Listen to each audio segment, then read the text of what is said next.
everybody ready to proceed? Yes, sir. For the record, can you put your name on the record, please? Okay.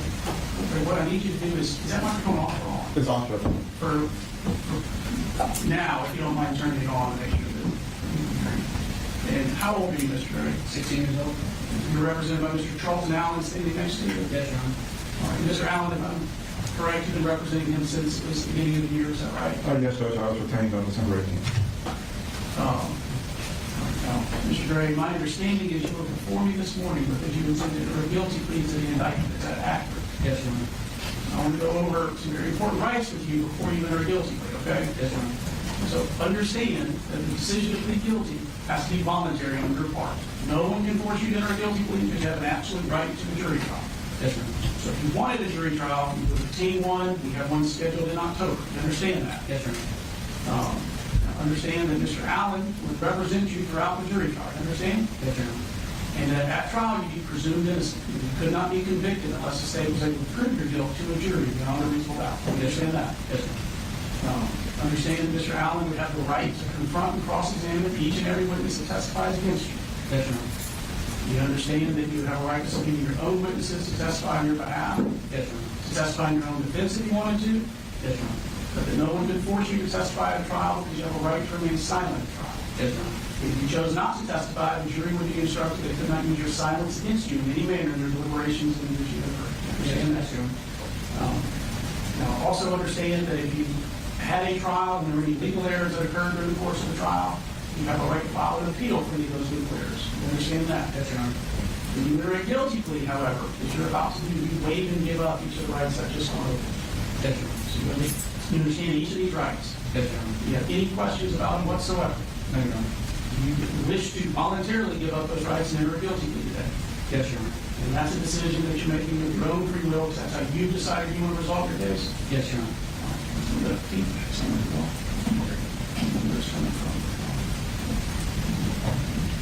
Mr. Allen, have you completed a, what we call a plea sheet? Yes, sir. I have now, Bert. Yes, sir. Mr. Gray, take a look at that document real quick. You recognize it? Yes, Your Honor. All right, Mr. Allen.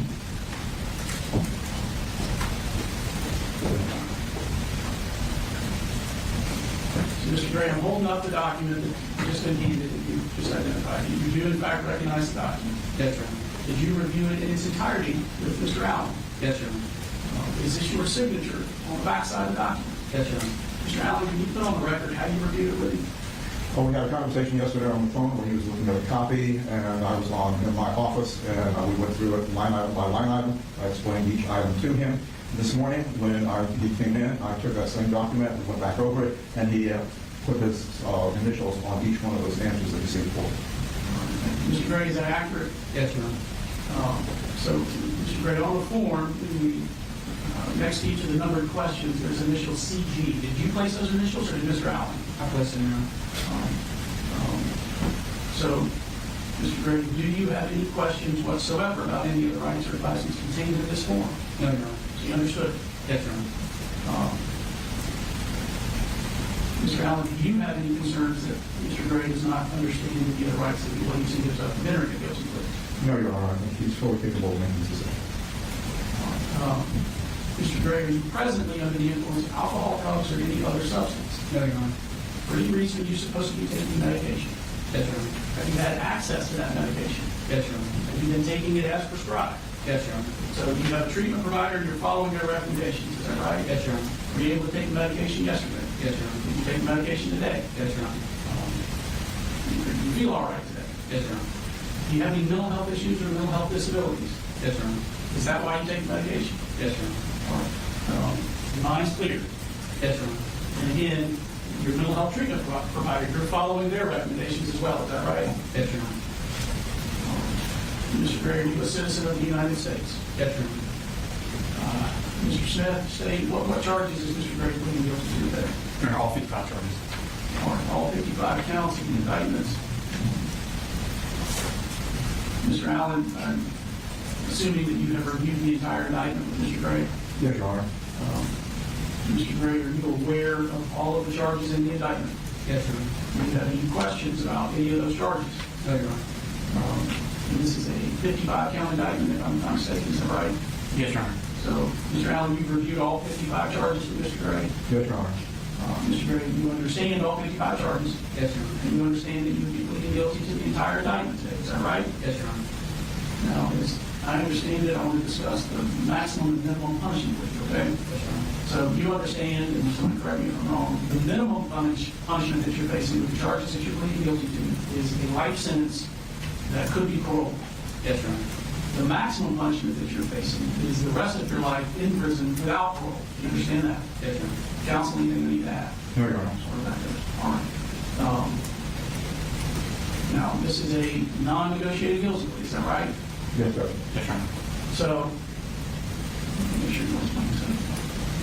So, Mr. Gray, you understand that with a non-negotiated guilty plea, there's no plea deal. The state will present a case and make argument for what they think the appropriate sentence is, and Mr. Allen will do the same. Both sides have the opportunity to present witnesses, evidence in aggravation, evidence in mitigation. You understand that? Yes, Your Honor. You understand that the sentence is solely for me to decide. Yes, Your Honor. And that once the sentence is pronounced, you understand that you have no right to withdraw the guilty plea. Yes, Your Honor. All right.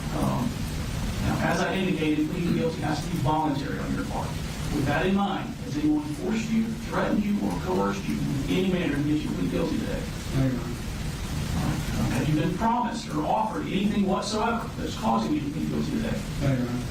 Have you had sufficient time to discuss the case with Mr. Allen, telling him everything you want him to know about the case? Yes, Your Honor. Are you satisfied with the legal representation and advice you've been given? Yes, Your Honor. All right, Mr. Smith, I'm going to make a factual basis for the charges. Your Honor, as a point of order, the original indictment was under seal. I believe we've given you an order to unseal that. Can I? I have signed the order. You have the unsealed. I do, so I will unseal it, Your Honor.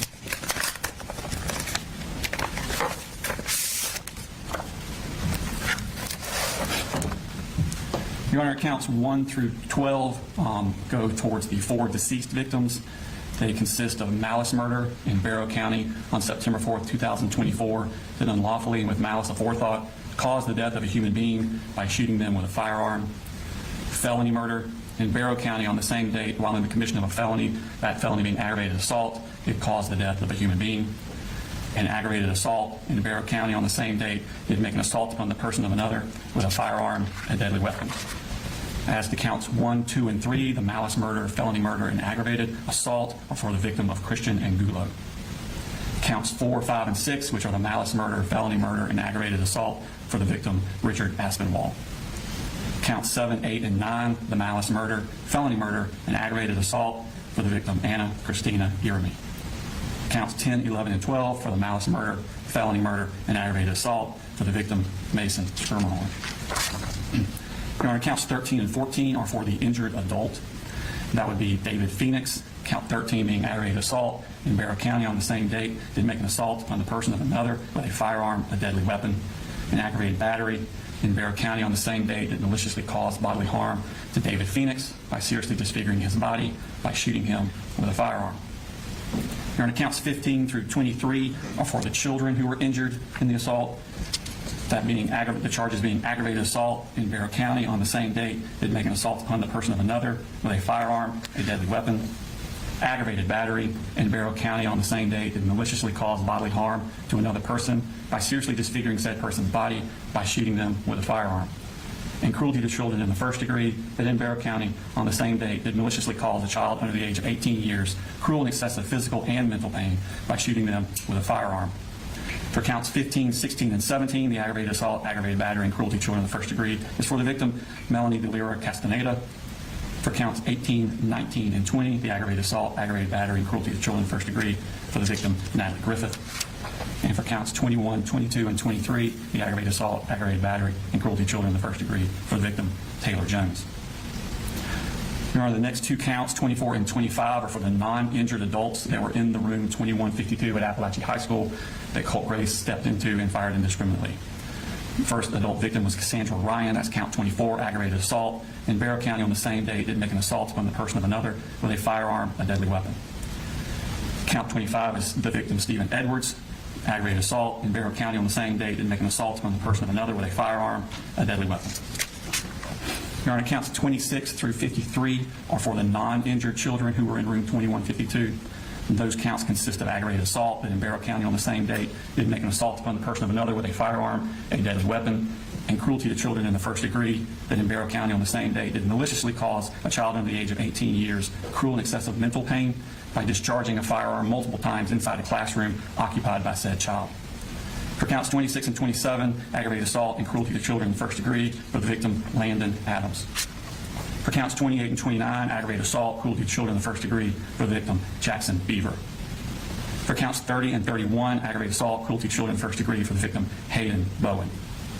For counts 32 and 33, aggravated assault, cruelty to children in the first degree for the victim, Jalen Brady.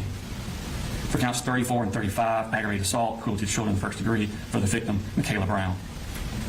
For counts 36 and 37, aggravated assault, cruelty to children in the first degree for the victim, William Carricker. For counts 38 and 39, aggravated assault, cruelty to children in the first degree for the victim, Marquez Coleman. For counts 40 and 41, aggravated assault, cruelty to children in the first degree for the victim, Kendez Lawrence. For counts 42 and 43, aggravated assault, cruelty to children in the first degree for the victim, Martin Marino Galdamez. For counts 44 and 45, aggravated assault, cruelty to children in the first degree for the victim, Tyler Moon. For counts 46 and 47, aggravated assault, cruelty to children in the first degree for the victim, Ariana Norman. For counts 48 and 49, aggravated assault, cruelty to children in the first degree for the victim, Brittany Rubio. For counts 50 and 51, aggravated assault, cruelty to children in the first degree for the victim, Ronald Vega. And for counts 52 and 53, aggravated assault, cruelty to children in the first degree for the victim, Nautica Walton. Your Honor, counts 54 and 55 were for a child that was in the hallway, Zane Zinni. Aggravated assault is count 54 in Barrow County did on the same date make an assault upon the person of Zane Zinni with a firearm, a deadly weapon. And count 55, cruelty to children in the first degree in Barrow County on the same date did maliciously cause a child under 18 years of age cruel and excessive mental pain by pointing a firearm at said child. And is there anything the state needs to add or would like to add for the factual basis? There. Mr. Gray, you heard the factual basis for each count is announced by the state, is that right? Yes, Your Honor. Do you agree that there are facts to support each of the charges against you? Yes, Your Honor. Are you pleading guilty to each of the charges that you are in fact guilty? Yes, Your Honor. Counsel, is there anything I need to address before accepting the plea? Anything else? There. All right, Mr. Gray, I will accept the plea. I find there's a factual basis for it. You understand the nature of the charges, the consequences of the plea, the rights you give up when pleading guilty, and you have introduced the plea freely and voluntarily. Yes, Your Honor.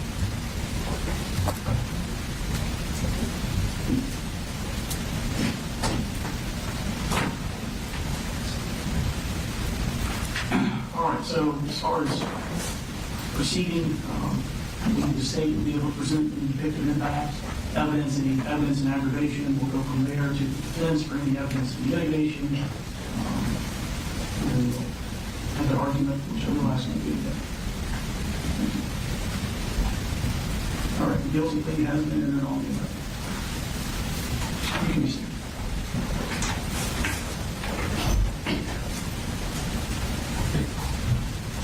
Your Honor, before we present the victim impact, I'm going to provide you with a stipulation to the admissibility of evidence that we discussed previously. The defense and the state have agreed to the introduction of evidence from the Apalachee school shooting that the court can consider without having to replay the surveillance video for you today. We have placed it on the thumb drive for you. Mr. Allen, is that accurate? Yes, Judge, we discussed this. They gave me a list of what the items would be. I have no objection to it. All right. So the evidence that's addressed in the stipulation is on a thumb drive that I'll have, is that right? Yes, Your Honor, you will have it. It was previously introduced into evidence at State versus Colt Gray, and the court has already seen the evidence. So we're asking you to consider the evidence you've previously seen, and the defense is stipulated to your ability to do that. If you need to review it again, it is on the thumb drive for you to do that. All right. Thank you. Okay, at this time we'll start with victim impact. We're going to call Brianna Schermerhorn. Ms. Brooks, do you want to pull that microphone down?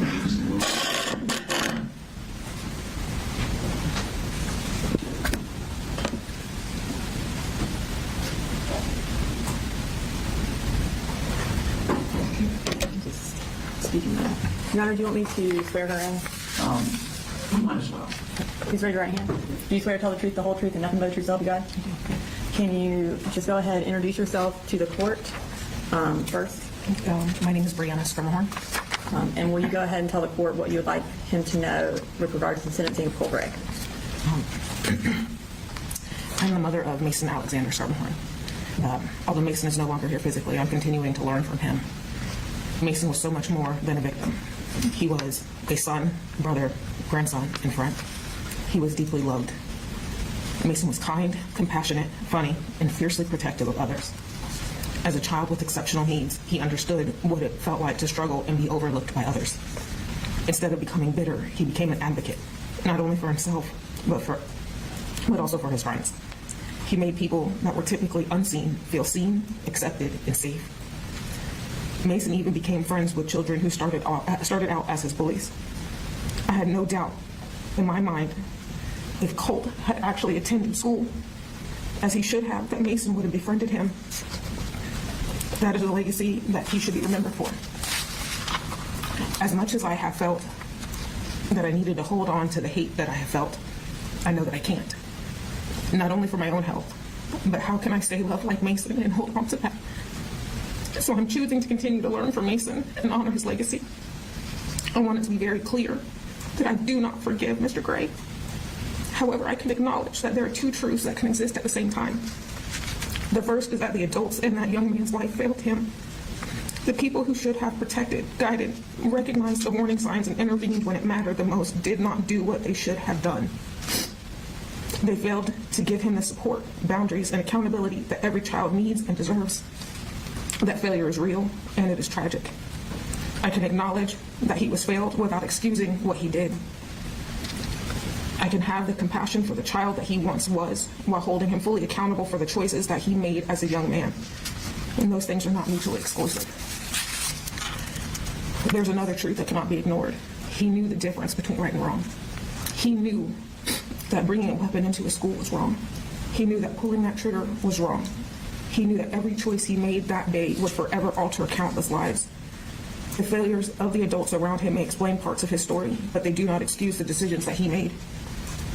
Those decisions were his and his alone, and because of those decisions, my Macy Mace is gone.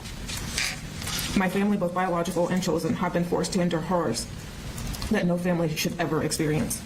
A member of our family that has been an integral part of our village was who had to identify Mason in the school that day. That is an image that he will carry the rest of his life. He and another family member were in the room when we were told that Mason was gone. I can still remember the silence and the confirming nods by my family when I looked to them in utter disbelief, wishing it was untrue, and the heartbreak on my other children's faces. In that moment, our lives split into two parts, before September 4th and after. In one sentence, our future was stolen. Since Mason's death, I've had the privilege of spending a lot of time with the Angulo family and some of the victims, or I don't want to say victim survivors. While each of our experiences are different, we are forever connected by the trauma that his choices caused. I have witnessed incredible strength, resilience, and courage in people who never asked to carry this burden. None of us should know one another because of a school shooting. Yet here we are showing up, loving one another, and trying to rebuild lives that will never be the same. Colt didn't just take Mason's life that day. He took every birthday we would have celebrated, every holiday, every graduation, every milestone, every hug, every conversation, and every dream that he should have had the chance to live.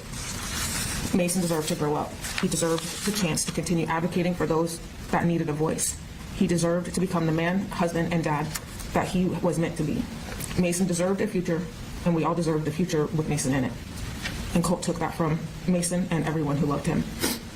I hope that one day he truly understands the weight of what he chose to do, not because it will bring our loved ones back or erase the damage that he caused, because nothing ever will, but because genuine remorse begins when excuses end. Every morning I wake up to the reality that my son is gone.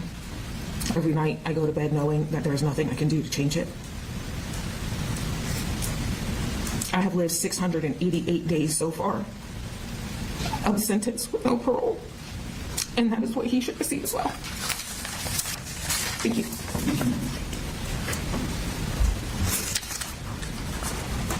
We will next have Alana Schermerhorn, Mason's sister. Did you have any questions, Mr. Allen? Not about him, sorry. All right, if I forbid, you just speak up if you have any question. Okay, let me decide we need to change it. That's okay. Go ahead and raise your right hand. Do you swear to tell the truth, the whole truth, and nothing but the truth to help you God? Yes. Okay. Go ahead and speak into the microphone and introduce yourself to the court. My name's Alana Schermerhorn Wallace. And can you tell the court what you would like him to know in the sentencing of the state of Georgia versus Colt Gray? Before I talk about what was taken from me, I want to talk about who Mason was. To the court, he may be known as one of the victims of September 4th, but to me, he was my little brother. Out of all my siblings, Mason and I were the closest in age, and because of that, I felt that we shared a bond unlike any other. We grew up together, we understood each other in ways that's hard to explain. He wasn't just my brother, but he's one of my best friends. Some of my favorite memories are simple ones. We spent countless hours playing video games together, whether it was Roblox, Minecraft, Genshin Impact, or whatever game we were obsessed with at the time. We always found a way to have fun together. If one of us couldn't beat a level, complete a quest, or figure something out, the other would jump in and help. We celebrated each other's victories, laughed at our mistakes, and never hesitated to help each other out. Looking back now, I realize the ordinary moments became some of the most meaningful moments I had. Mason had one of the brightest souls I've ever known. He saw the good in people, even when they couldn't see it in themselves. He coached kindness over anger. He believed people deserve second chances, even the people who bullied him. They eventually became his friends because that's just who Mason was. He didn't hold on to hate. He had a way of bringing out the good in others. He never judged people for their disabilities, the way they looked, where they came from, or anything that made them different. He accepted everyone exactly how they were. He treated everyone with the same kindness and respect because that's how he lived. Even during difficult times, Mason seemed to find some light. He had a way of making people smile, making situations feel less heavy, and reminding people around him that things would be okay. That is the person who was taken from us on that day. Not just the name in the courtroom, not just another victim in a headline, a little brother, a best friend, a great, compassionate, and genuinely good person who deserved the chance to keep growing into the incredible man he would have been today. September 4th, 2024 started like any other Wednesday. I actually woke up a little later than usual that morning. Mason and I went to different high schools, so by the time I got out of bed, he had already left for school. I never got to see him that morning or say goodbye like I normally did, which didn't seem like a big deal at the time. Around 10:52 that morning, everything changed. I was a student helper in one of the band classes helping a group of freshmen in a separate practice room when I got a text from my mom saying, "Are you okay? What's going on?" I didn't understand what she meant at the moment, so I ignored it, and I kept helping the students. And then, not even a minute later, someone came into the room and said we were going into lockdown. Rumors started spreading almost immediately. Students were shouting things out that they saw online, shooting at Apalachee. There were 5 shooters. Nobody knew what was true, what wasn't. We didn't know how serious it was. We didn't know if the danger was over. We didn't know if anyone had been hurt. We just waited. As the minutes passed, several of the freshmen came up to me because they were scared. They'd heard the attack mainly involved freshmen, and they were worried about their friends at Apalachee. I don't remember every conversation, but I remember one perfectly. One of the students looked at me, and he said that he was scared for his friends. I didn't know students and teachers. He said he was scared for his friends. Trying to confront him, I told him the chances of anyone in this room being directly affected are slim to none. And I believed it when I said it. At that point, I didn't know there were confirmed deaths. I didn't know students and teachers had been shot. I didn't know people were fighting for their lives in hospitals, also trying to calm a frightened freshman who was terrified about people who he cared about. Around that same time, my mom texted me again, "I can't get a hold of your brother on the phone." Even then, I wasn't worried. I told myself Mason probably left his phone in the classroom, in his book bag. I never imagined there would be another reason that he wasn't answering. As the day went on, the room became quieter. The panic settled into silence as people played games while we waited to go home. During this time, my phone never stopped vibrating. Family members, friends, coworkers, everyone kept asking me the same question: has anyone found Mason? But no one could give an answer. At that point, someone from my work group chat sent a video of students being evacuated from Apalachee. And in the background, there's a body covered in the hallway that I later found out was Mason. That was the moment I realized this wasn't just another school lockdown. This was real, and I wanted nothing more to go home. Around 3:13 p.m., 2 minutes before the bell rang, I opened social media just to pass the time while I waited to be dismissed. Instead, I saw my sister's post saying that Mason did not make it into the school that day.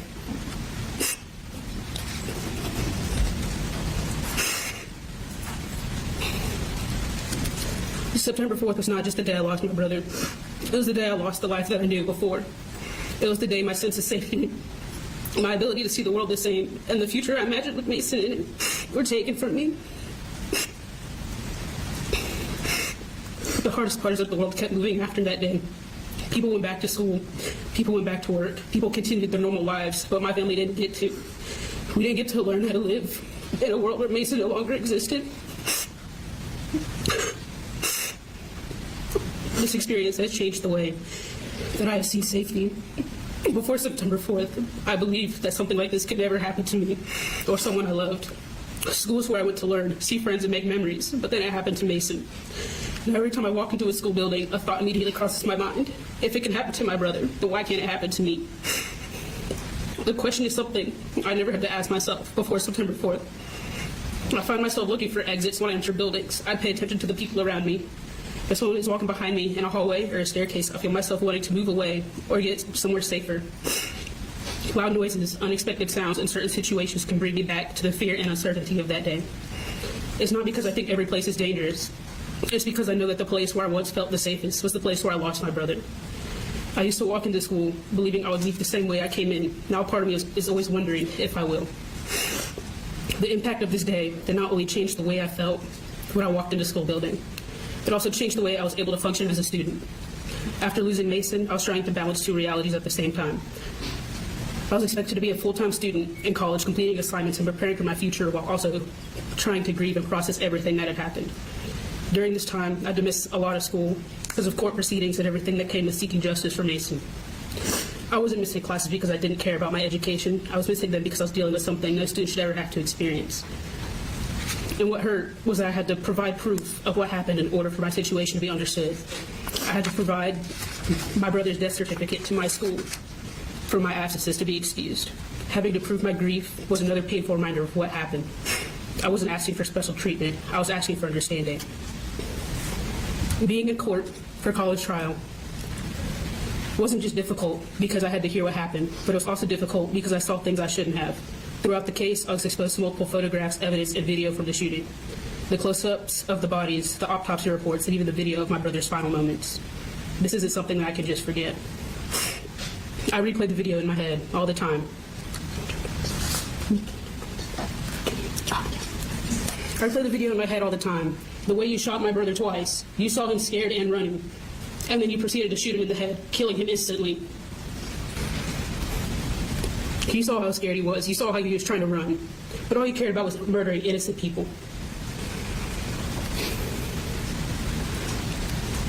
All you cared about was murdering innocent people because you want to be like your twisted-minded idol. But of course, the twisted-minded stuff doesn't end there.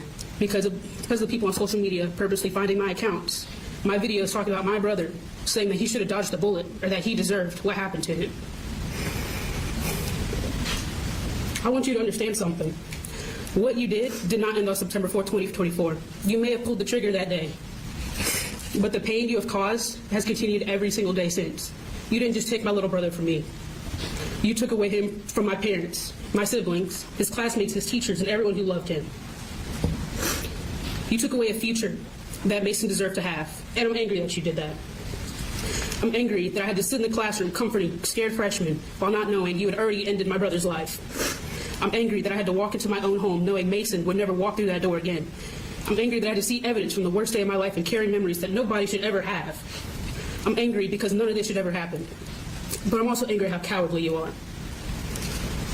You sat there and you planned everything that you were going to do that day. You sat there and wrote down the amount of fatalities you wanted. You made sure that you packed everything that morning so you'd be ready. And then you sat in that stall preparing for what you were about to do. Instead of going through with this plan,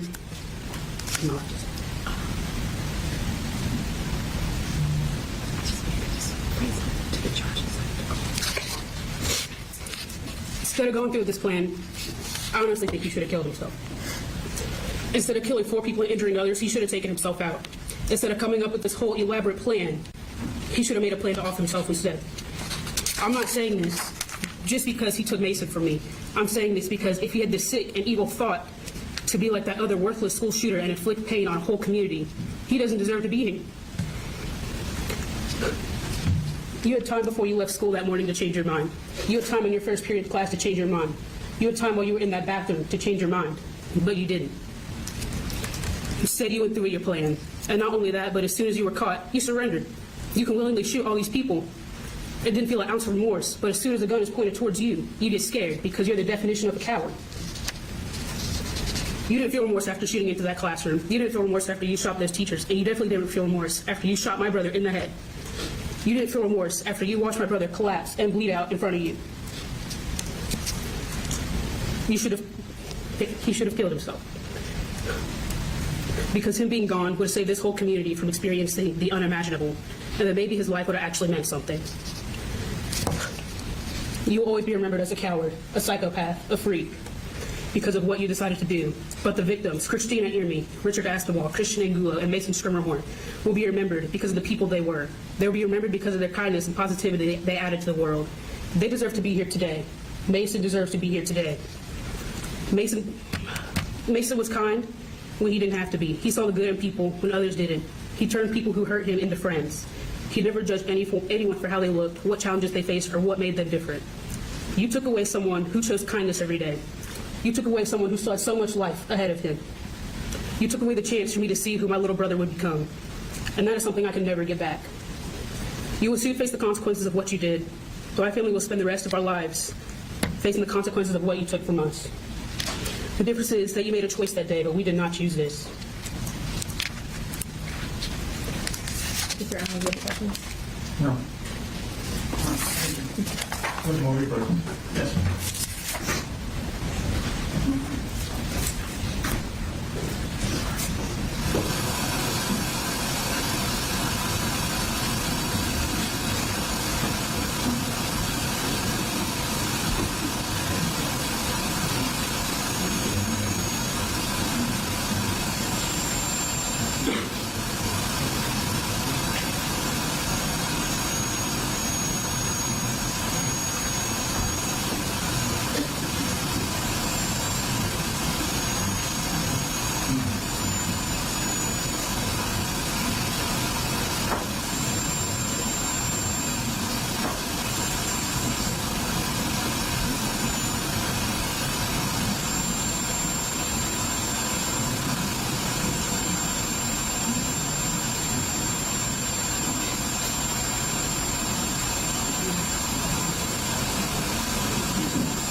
Go ahead. Yes, Your Honor. Liliana Ahmed is another sister of Mason.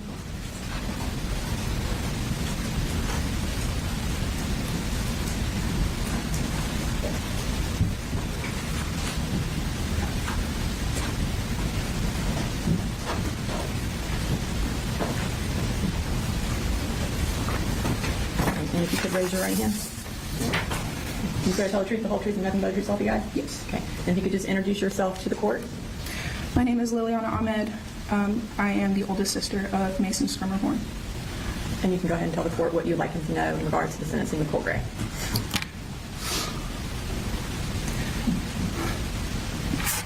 September 24th, 2024 is a day that altered my life in more days than I can think possible. That day is unfortunately a day that is branded into my brain. It was a Wednesday. I was at work. It was a normal day. Started off good even. At 11:25 a.m., I got a text message from one of my close friends asking if I heard about the school shooting at Apalachee. I instantly thought this was a joke or a false alarm. Nothing like this is supposed to happen in Winder. I graduated from Apalachee when the school body was barely 1,200 kids. We always poked fun about how boring and rural our school was. There was no way this could be real. My first instinct was to call my mom. I thought surely if Mason was scared, he already called my mom and told her he was fine. Of course, it's no surprise to you that Mason was not okay. I lost it. I had my first ever panic attack.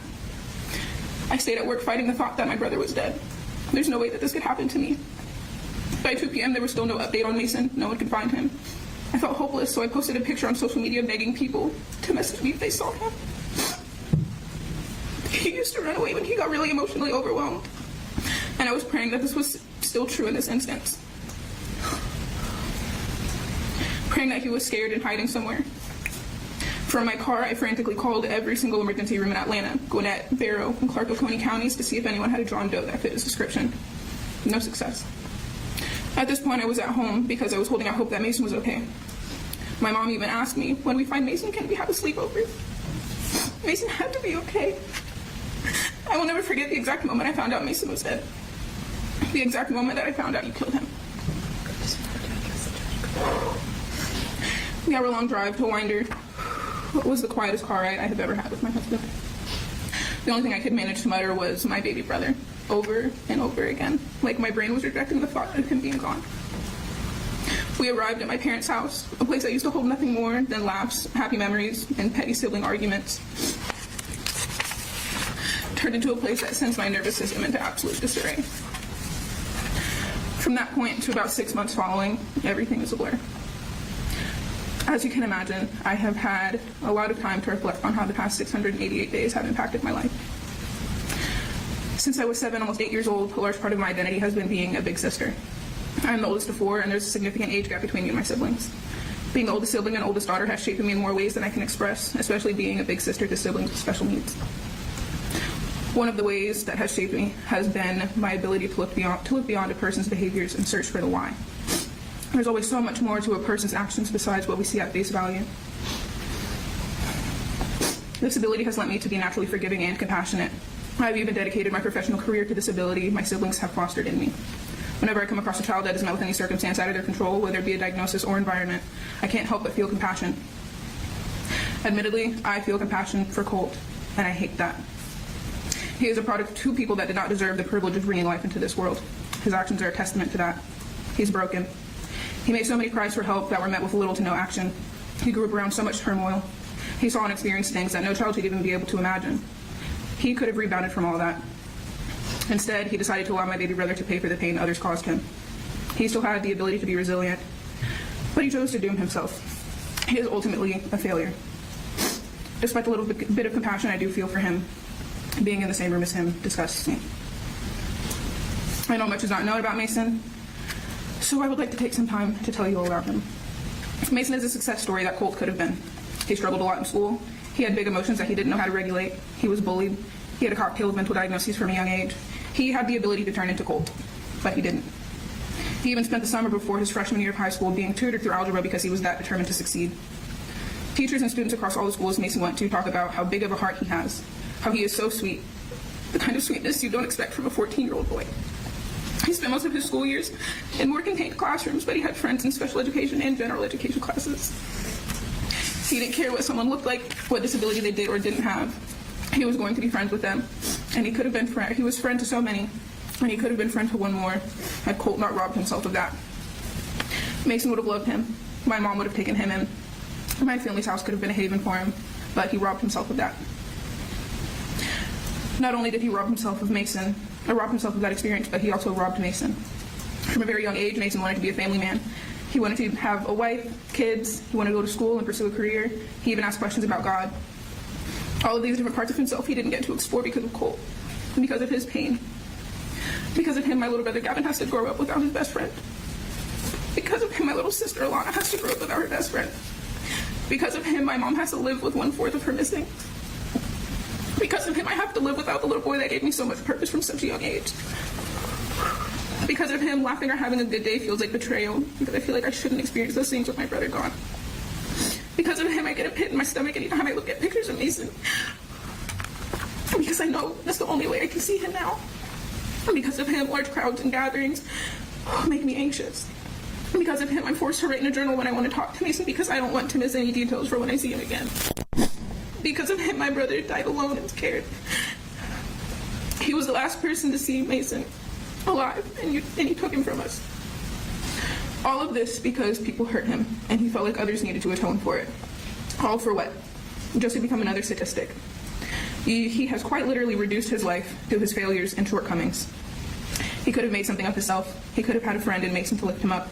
Instead, he made himself nothing more than another data point. I hope he lives with that for the rest of his life. I hope he remembers that he is insignificant.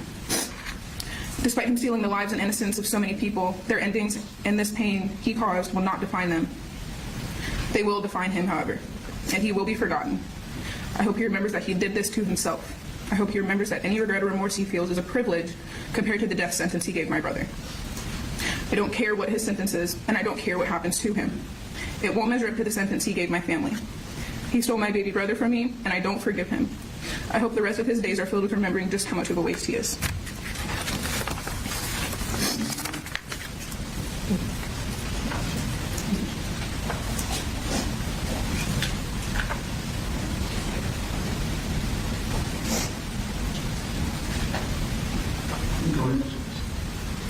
Next, we have Shayna Aspinwall, Richard Aspinwall's wife.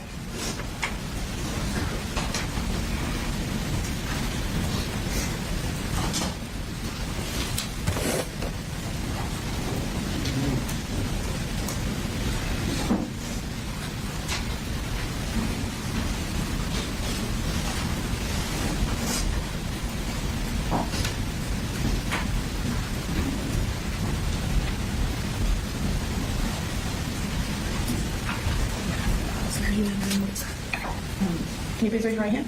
Do you swear to tell the truth, the whole truth, and nothing but the truth to help you God? Yes. And go ahead and introduce yourself to the court and then tell him what you would like him to know in the sentencing of Mr. Colt Gray. My name is Shayna Aspinwall. I am the wife of Ricky Aspinwall, who was murdered in the Apalachee High School shooting on September 4th. You can go ahead. Okay. No words can fully express what was taken from me and our family and everyone who loved my husband. On the morning of September 4th, he left for work. We expected him to come home, just as he always had, and said our lives were changed forever. My husband was more than a victim. He was my partner, my best friend, and the person I planned to grow old with. He was a loving husband, a devoted father, a teacher, a coach, an uncle, a son, a brother, and a friend. He brought kindness, laughter, and strength into our lives, and his absence is felt every single day. The grief of losing him is constant. There is an empty chair at our table, silence where his voice used to be, and countless moments when I instinctively reach for him only to remember he's gone. Every holiday, birthday, anniversary, and ordinary day is a reminder of what has been stolen from us. Our family has had to face not only overwhelming emotional pain, but also the practical realities of moving forward without him. The future we planned together no longer exists. The dreams we shared ended the moment his life was taken. Now, our daughters, who were 5 and 2 at the time, must grow up without their father. They will miss his guidance, his encouragement, his hugs, and all the milestones he should have been here to witness. Birthdays, graduations, weddings, and the everyday moments that make up a lifetime will forever be marked by his absence. No sentence the court imposes can bring my husband back. Nothing can restore the life he should have lived or the years he should have shared. But I ask the court to recognize the profound and permanent harm this crime has caused. The loss extends far beyond one day. It is a life sentence of grief and trauma for those left behind. I ask that Ricky's killer is not given an opportunity for parole. The trauma it would continue to bring me and my daughters, knowing that there is a chance, even a small chance, that he would get out of prison, would be continued torture for my family. We have already been through enough without having more fear in the back of our minds. Once I die, my daughters will then have to suffer through parole hearings alone. I think that everyone would agree that facing it alone is a burden that they should never have to bear. In closing, I hope my husband's life is remembered not for the violence that ended it, but for the love, compassion, and dedication he showed to his family, his students, and colleagues, and everyone fortunate enough to know him. That is certainly what his family and friends remember about him. And until I take my last breath on this earth, I will always remind my daughters of what a special person he was. Thank you. Thank you.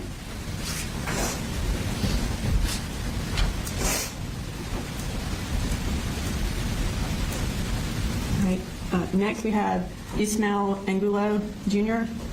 He is Christian's brother.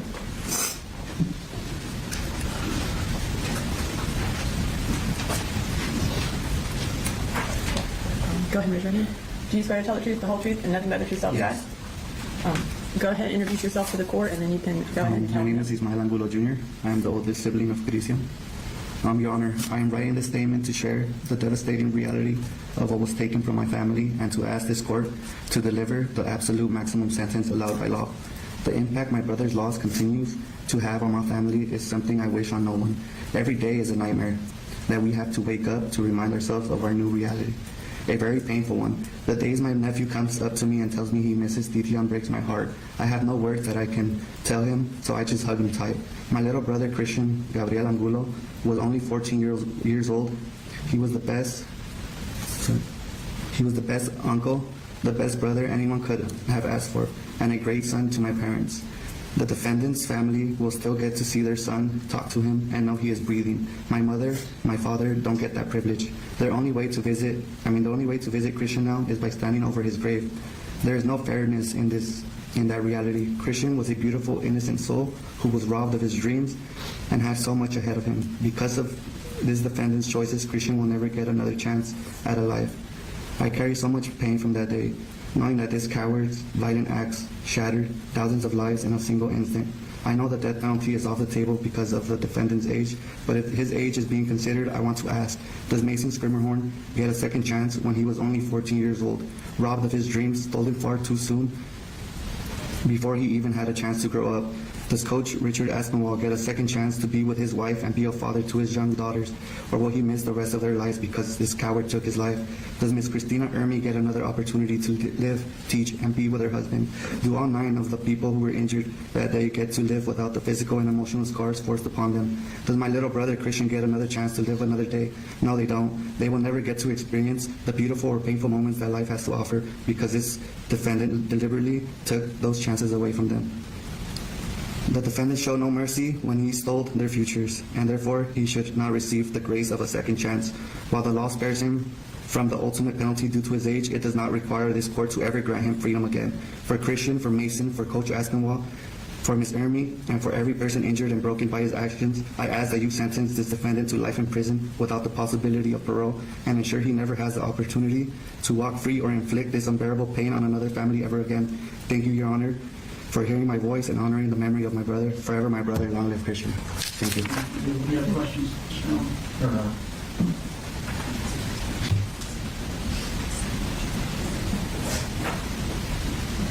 And, Your Honor, I believe the next several are going to be juveniles, so just for the court's knowledge and for the media's knowledge of not photographing their faces.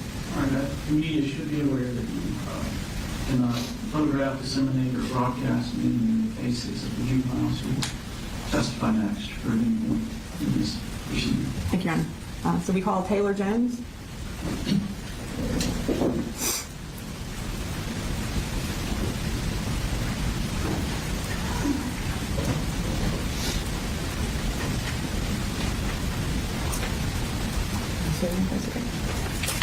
Go ahead and raise your right hand. Do you swear to tell the truth, the whole truth, nothing but the truth, so help you God? Yes. Okay. Go ahead and speak into the microphone and introduce yourself to the court.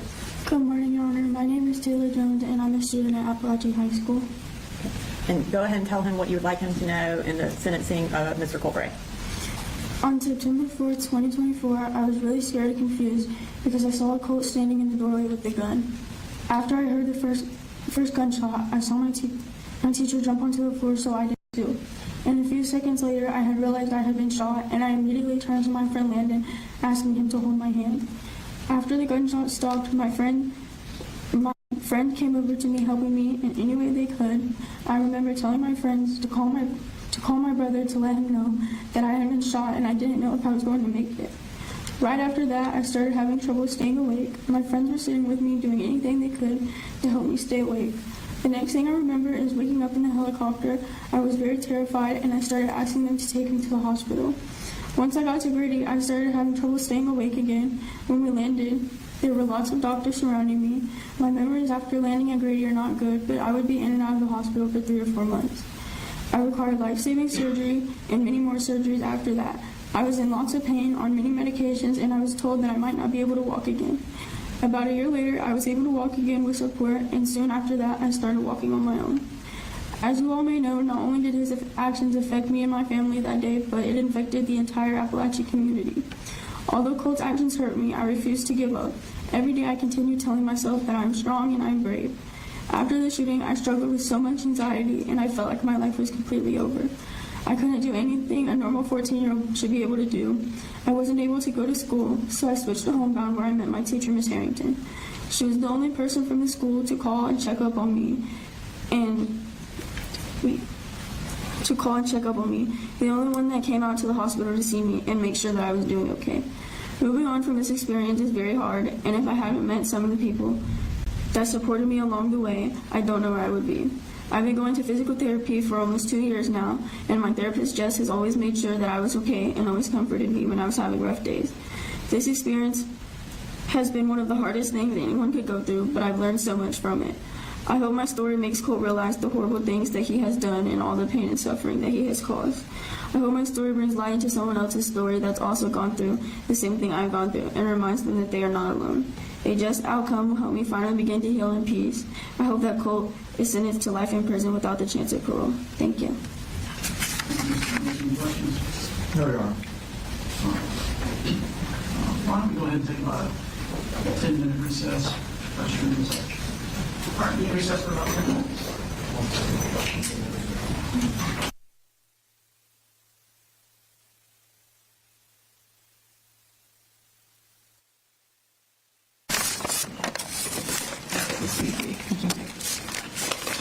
Hi, my name's Natalie Griffith. On September 4th, I got shot twice, once in my wrist and once in my upper arm. I lost the ability to use my left hand, but on some days it doesn't feel like that is the biggest thing that I lost. The morning of the shooting felt normal. I got on the bus and sat alone because my friend Lorelai wasn't...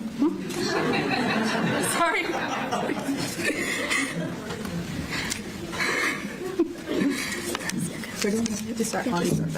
The morning of the shooting felt normal. I got on the bus and sat alone because my friend and Lorelai wasn't on the bus. I was cold because I forgot my jacket and I was wearing one of the new t-shirts I got for my birthday. I was listening to a song called ADHD and thinking about how we were going to start a new unit in algebra. I never thought for a second that there would be a shooting. Then there was one. Ms. Ryan was about to give instructions. I think we were about to break into small groups when I heard a banging and thought it was a fight. I never once did I think that it was a gun or a bullet. I never thought something like that would happen here. Those things happen in places where the sun doesn't shine as bright.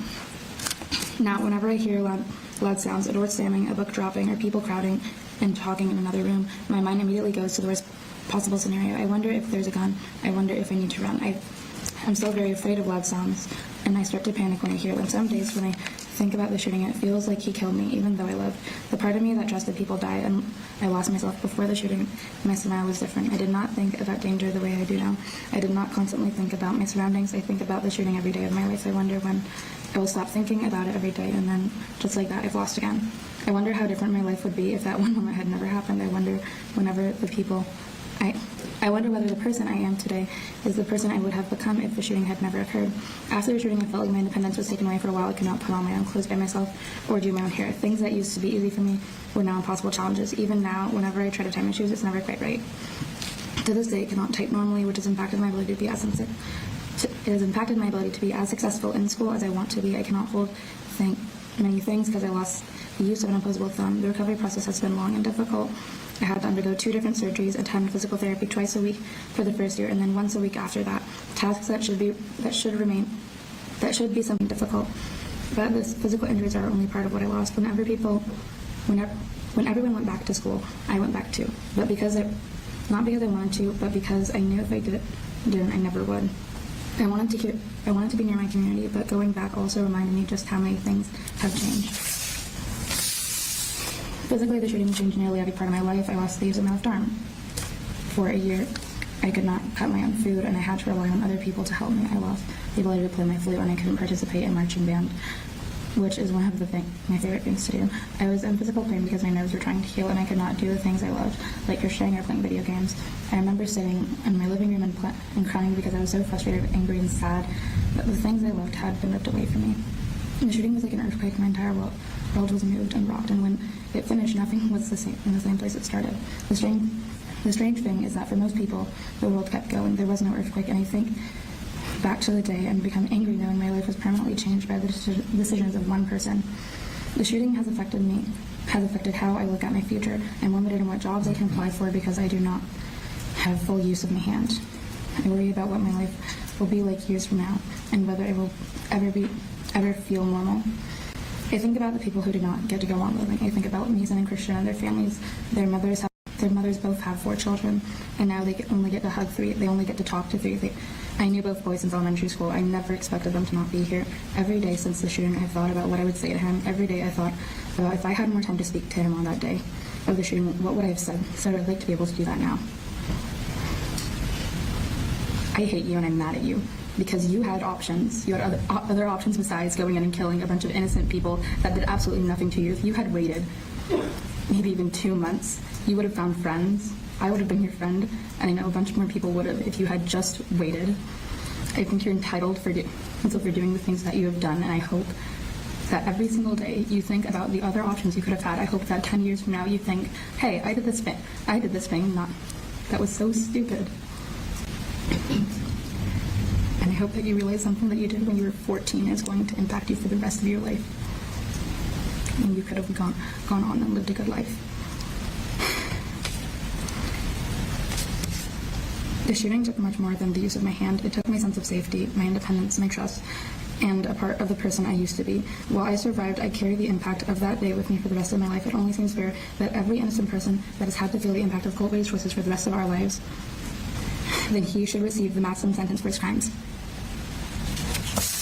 Have a good day.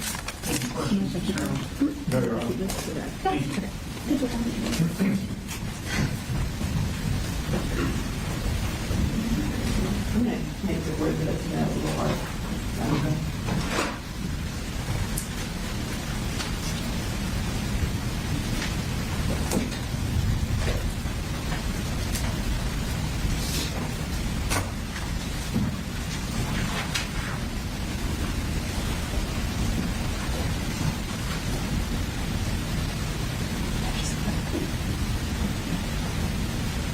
Your Honor, next we have Monica Walton.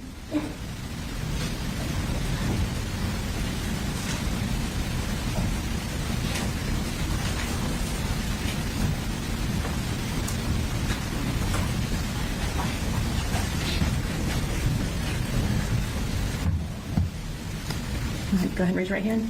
Do you swear to tell the truth, the whole truth, and nothing but the truth, so help you God? Yes. Go ahead and introduce yourself to the court. Hi, my name is Monica Watson. You can go ahead and tell the court what you would like him to know in regards to the sentencing of Colt Gray. The past couple of years since September 4th have been the hardest years of my life. About once a week, I find myself thinking about what would it feel like to be normal again. I think about my freshman year, but not with happiness, with anger, confusion, and sadness. For a long time, I was angry at the world because of what you chose to do. At some point, I became afraid of everything. I hated the dark because it reminded me of when the lights went out and all we saw was emergency lights. I hated sitting faced away from the door. I hate the thought of walking to second period by myself. Over time, the fear turned into something even worse. I started to hate myself because I couldn't truly live anymore. I felt guilty because I let you take every piece of joy I had away from me. I let you steal my happiness, not only from me, but the people that love me and my friends. I hate everything about you. I hate the scars you left on my body. I hate that you took innocent lives in front of innocent people. Most of all, I hate that I let you live in my mind rent-free. Every time I closed my eyes, all I could hear were screams and cries. But after a while, something changed. It slowly turned into courage. Even though I'm scared to stand here today and speak in front of the courtroom, I refuse to let you win this time. I refuse to let you see me the way you saw me September 4th. I refuse to let you believe that you have control over me or control over my classmates. Most of the hate's gone, but all the scars are still there, all the triggers are there, all the emotions are still there. Those things are never completely going to disappear. You took away the innocence of so many kids in that classroom that day. just because of what you were going through. That's something that we will never get back. What you cannot take away from me is the person I am choosing to become. I'm still here, I'm healing, and I'm finding my strength again. Every day that I continue to move forward, I'm showing you that you did not destroy me. You changed my life forever, but you will not define the rest of it. Thank you. Any questions? No, Your Honor. Thank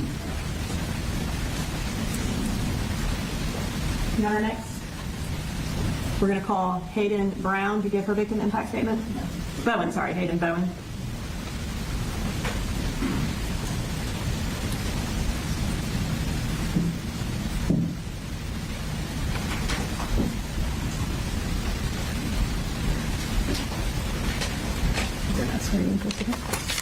Go ahead and raise your right hand. Do you swear to tell the truth, the whole truth, and nothing but the truth, so help you God? Okay. Go ahead and introduce yourself to the court. Good morning, I'm Hayden Bowen. Okay. And go ahead and tell the court what you would like him to know about the sentencing of Colt Gray. It's okay. I need some food for you, okay?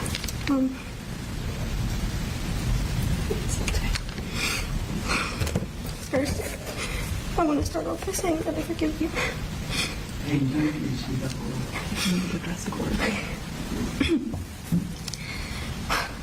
I want to start off by saying that I forgive you. Not for you, but for me and my peace. What you went through at the hands of your parents was not okay, and I don't wish that anyone. But it does not excuse what you did.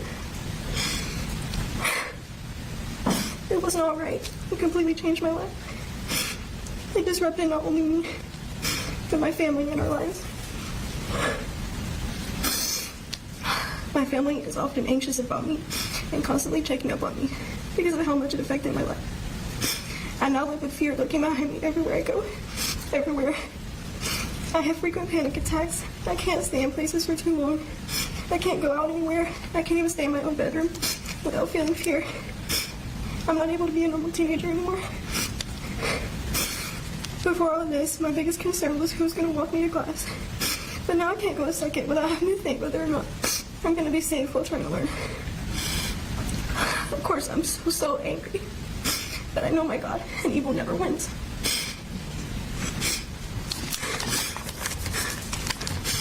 Any questions? No, Your Honor.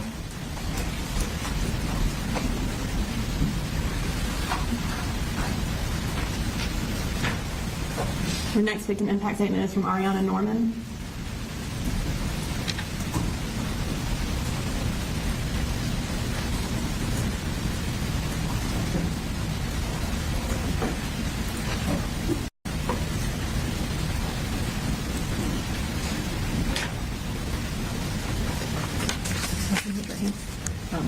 Do you swear to tell the truth, the whole truth, and nothing but the truth, so help you God? I do.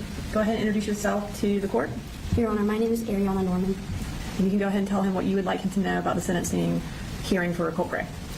Your Honor, thank you for the opportunity to be able to speak today and share how September 4th has impacted me. My name is Ariana Norman, and I'm giving this statement regarding Colt Gray. September 4th is a day I will never look at the same again. It was a day where many people experienced chaos, high anxiety, and tragedy. September 4th was a day I should never have had to witness, and it has affected me and the Barrow County community deeply. This shooting has deeply affected my mental health. Since the September 4th shooting, I have been prescribed medication for anxiety because of my constant worry that something bad would happen again. I would often, after the shooting, wake up from nightmares and have to get help just to go back to sleep. Sometimes even just walking around my neighborhood months after the shooting, I found myself feeling like passing cars would harm me. Because of this, I no longer feel safe in my halls, which makes it hard to learn because I feel like I'm constantly looking over my shoulder, just waiting for something bad to happen. And any sort of loud noise always alerts me because I feel like something bad is going to happen. For example, I don't hear fireworks the same again because to me, they sound like gunshots. And when it's far away, it can be hard to tell the difference, which always gives me anxiety. And now I feel the need to identify an escape route everywhere I go because I get scared that I'm going to be trapped like I was on September 4th. The people at Apalachee could have been friends with Colt, but he decided to take a different route. And for this, he deserves whatever punishment he is given. Thank you for listening. Any questions? No, Your Honor.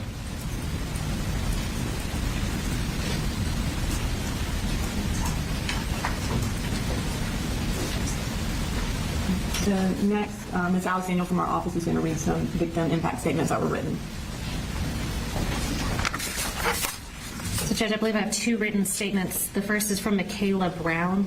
She was one of the students that was in the classroom that day. Her statement says, "The Apalachee High School shooting on September 4th, 2025 was a tragic and terrifying event that has affected not only the people directly involved, but also students everywhere. Knowing that something like this can happen at a school makes me feel very unsafe and anxious. Since being involved with the shooting, I felt scared to even go in the dark to take my dogs out to use the bathroom. Loud noises like doors slamming hard make me jump because they remind me what could happen. It's hard to feel relaxed or normal when things like that are always in the back of my mind. I also get nervous being home alone because I'm thinking someone's going to break in and hurt me. I don't feel as safe as I used to before. I used to think Apalachee was going to be a safe place for me to learn and graduate and make new friends, but now I just go to school thinking I'm not safe here. This situation shows how deeply events like this can impact students mentally and emotionally. It's not just something that happens and goes away, it stays with people. Schools are supposed to be safe places, and when that safety is broken, it changes how we feel every day. And Judge, the second statement is on behalf of Jackson Beaver, who was one of the individuals, one of the children that was injured in the classroom. It was prepared on behalf of him and his family, I believe prepared by his mother, Sarah Beaver. It says, Your Honor, I have struggled to find the words for today because there are no words that can fully explain what September 4th, 2024 took from so many people. I stand before you as the mother of a child who survived that day, but surviving is not the same as being untouched by it. As I prepared this statement, I found myself wrestling with emotions I never imagined I could hold at the same time. Part of me looks at the defendant and sees a 14-year-old boy. I see a child who somewhere along the way was failed by the very people and systems that were supposed to protect him. I see a child who deserved safety, love, guidance, and intervention long before violence became part of his story. I grieve for the innocence that was stolen from him before he ever walked into Apalachee High School. But another part of me sees the person who made a choice that forever changed hundreds of lives. I hate that he lost his childhood, but I hate even more that he believed it was his place to steal the childhoods of the others. He didn't just take lives. He took futures. He took peace.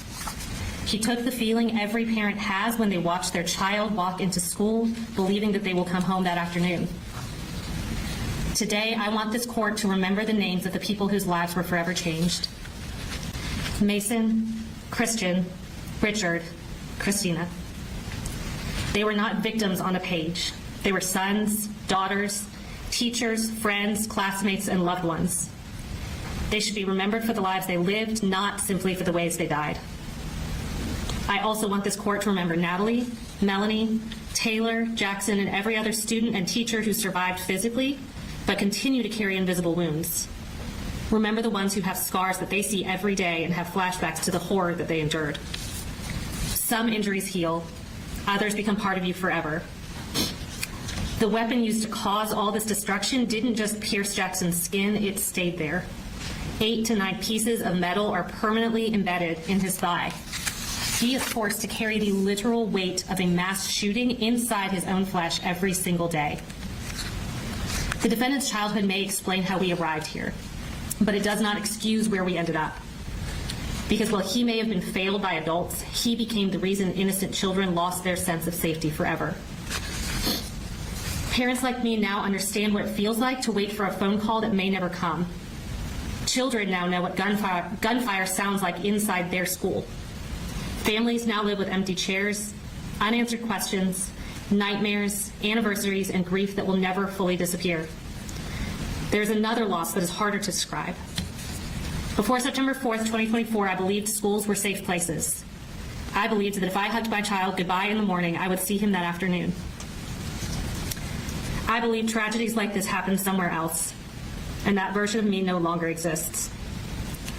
The defendant did not only change the lives of the people inside the walls that day, he changed every parent who sent a child to school afterward, wondering if today would be the day their world falls apart. I have compassion for the child he once was. I have compassion for the life he should have had. But my compassion cannot outweigh the devastation left behind by the choices he made. Two things can be true at the same time. He was a child who was failed. He was also the person who failed countless innocent children and their families. And one tragedy does not erase another. Nothing this court does today can bring back Mason, Christian, Richard, or Cristina. Nothing can erase the trauma carried by Natalie, Melanie, Taylor, Jackson, the other survivors, their families, or this community. Justice cannot change the past, but it can acknowledge the weight of what was taken. I ask this court to remember every name, every family, every empty seat, every scar that cannot be seen, and every life that will forever be measured as before September 4th, 2024, and after September 4th of 2024. That is the true impact of what happened. Thank you.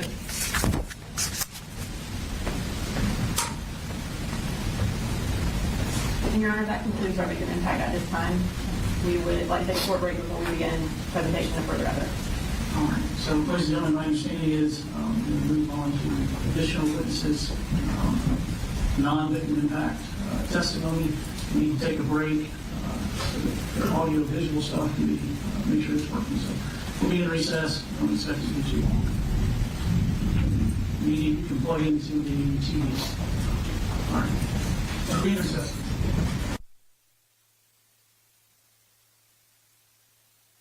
Yourself, guys. Go ahead and introduce yourself to the court. I'm Jessica Rayburg, and tell the court what you'd like them to know in the sentencing of Mr. Colt Gray. Thank you, Your Honor. Again, my name is Jessica Rayburg, and I've served as an administrator for Barrow County Schools for 7 years, specifically the principal of Apalachee High School since 2023. Apalachee High School is also where I taught English for 12 years, and before September 4th, 2024, I can attest to approximately 2,463 days that joy filled that building.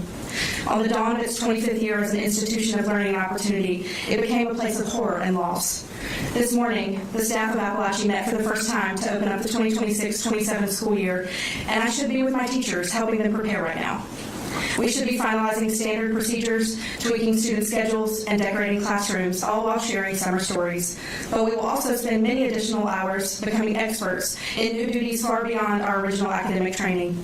Many walk in under a dark cloud and dread any reminders of that terrifying day. So we will meet to prepare trauma-informed instruction and tirelessly learn how to rebuild a learning environment where half the current student body cowered in fear during their second period just shy of 2 years ago. The loss of 4 lives is more devastating and more important than anything else experienced on September 4th. The families of 4 incredibly special people have endured the unthinkable, and we remember them and grieve with them every single day. The cruel actions of Colt Gray caused the loss of precious lives, and for that, he deserves the harshest consequences. The 7 physically injured, some of whom have courageously spoken today, are incredible humans who have scars both external and internal that should not exist. We admire their bravery and resilience, and for the turmoil and pain caused by Colt Gray, he deserves the harshest consequences. What also must be addressed today are the mental and emotional burdens and anguish that thousands of students, staff, and families of the Apalachee community will carry for the rest of their lives, some of which may never fully heal. The trauma thrust on this once rural hometown is unnatural. The reckless and selfish choices of Colt Gray deserve the harshest consequences. There is no measurement for the deaths and physical impact caused by his calculated decisions, and the overall impact, both visible and invisible, of the September 4th tragedy stretches to countless victims. There were nearly 1,900 students and 200 staff members making up this remarkable community in 2024. There were 20 schools and programs in the Barrow County school system who locked down for hours, fearing the unknown and the worst. There were surrounding school districts, counties hundreds of miles away, and an entire state of Georgia. All were impacted directly or indirectly by the deranged behavior of one teenage intruder. The act destroyed a learning community that will take years to reconstruct, if even possible, and who knows what could have been without the time, energy, new personnel, and resources expended daily just to make it possible for students and faculty to be able to teach and learn. Schools should be a safe environment for young people to grow and experience joy. In less than a minute, he took a basic human right from thousands of innocent students, and he turned staff members into impromptu paramedics and caregivers. He destroyed what once felt like the most safe and secure place. He stole the ability to focus and not zone out. He turned conversations about where should we eat after the football game into is it even safe enough to be on that campus at all. He ripped a community of its pride. Now a balloon pop is triggering, an accidental lockdown sends hundreds running, absolutely scared of death. Procedures drastically changed across an entire state. Small children are screened for weapons before running to hug their favorite teachers and starting their reading and math lessons. When a light flickers, panic sets in. Loud noises and unknowns cause paranoia. One moment can ruin essential academic lessons for the rest of the day. Entire family traditions and holidays are put on hold. Couples divorce. Others need new medication just to stay calm enough to attempt to work or care for their own children. Events are missed, loneliness creeps in because no one understands, and friendships fade because humans become shells. The students of Apalachee High School had to grow up and mature in a single inhumane instant. Some threw desks to block doors, others applied pressure to wounds. Later, all but 2 evacuated with their hands above their heads, while 6 left on stretchers, and the survivors learned immediately how to console each other. They then experienced grief, faced deep fears, and became resilient. Still, on any good days, there's a heaviness, a weight that is carried daily, and every decision is made through the lens of trauma and recovery. An attempt at the new normal is exhausting, and for some it has been too hard to endure. Many have changed their entire surroundings, lifestyles, or careers just to keep going. A facility was built as direct support, and a facility sits unused to avoid the trauma. The ripple effect we felt for generations, and all because a stranger among us took what did not belong to him. As my staff and students soon prepare for the 2-year mark, we will persevere through safety drills, new bell schedules, and uncertainty. We will continue to rebuild. The work is ongoing and never finished. We will pour into our students, comfort them, and create experiences that we hope bring some joy. But it will never be the same. He's a thief, and more than that, he is also a murderer. The most important pieces he stole from our community are Coach Aspinwall, Ms. Irimie, Mason, and Christian. We are not whole without them, and we will always honor them in everything we do, while grieving for their families and what they would have continued to contribute to our school and many other lives. We have more to teach them and more to learn from them. They have more memories to make with their precious families and more days to make our world brighter. We carry their legacy forward daily, even through dark times, and I ask their murderer be placed where he may feel the depths of what he's done. Thank you. Do you have any questions, Mr. Allen? No, Your Honor.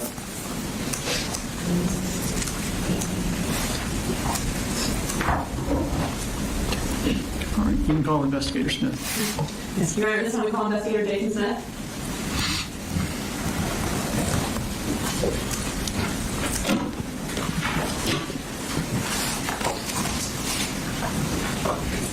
Is that wrong?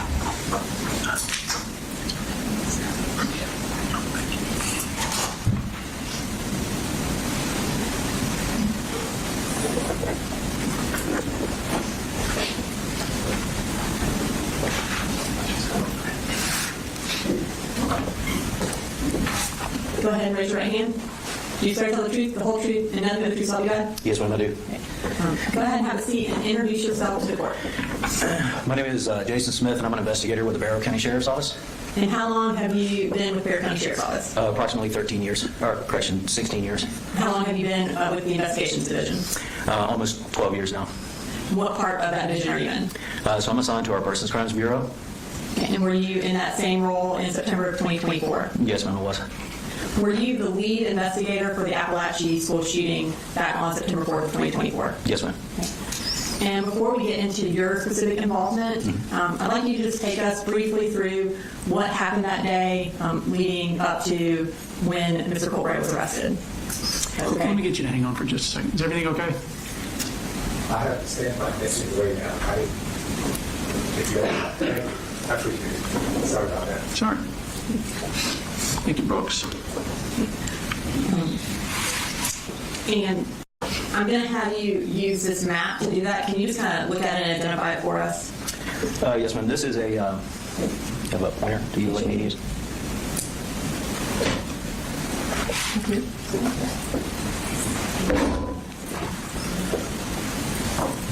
Don't see one.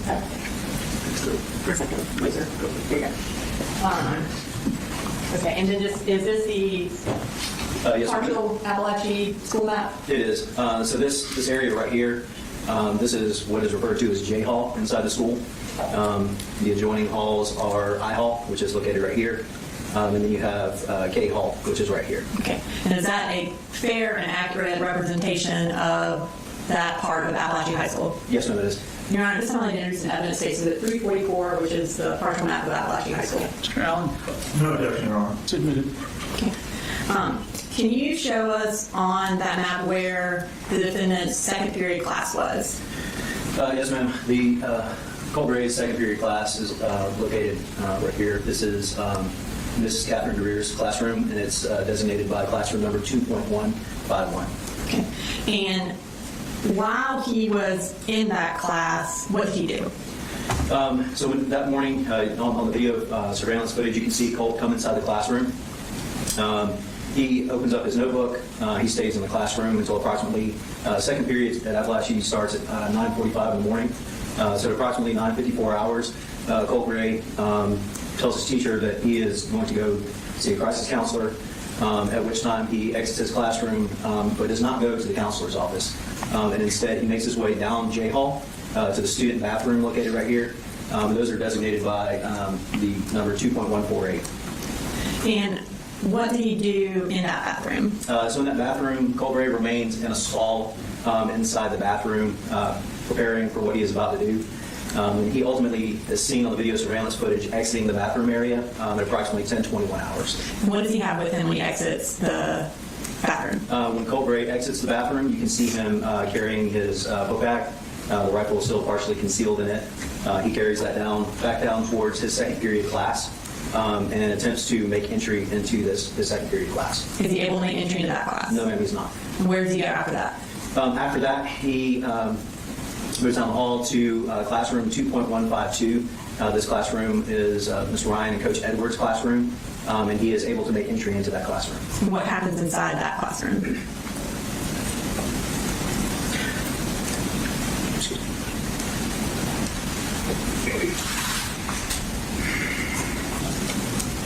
So Colt Gray fires into this classroom multiple times, striking numerous students, and ultimately causing the death of Christian Angulo. What does he do after he leaves that classroom? After he leaves this classroom, it appears that he kind of becomes distracted and comes out this way. Christian Angulo ultimately shuts the door to that classroom, preventing Colt Gray from re-entering the classroom. So Colt continues down the hall until he gets to approximately in this area, at which time Miss Irimie in classroom number 2.145, she opens the door to kind of check and see what's going on, and she is struck at that time. And what does he do after that? After that, Colt continues to move down the hall, and as he's moving down the hall, Coach Aspinwall and Coach Phoenix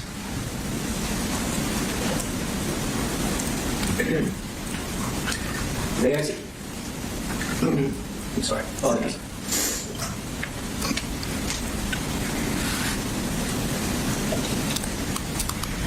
So Coach Aspinwall and Coach Phoenix, they exit the classrooms.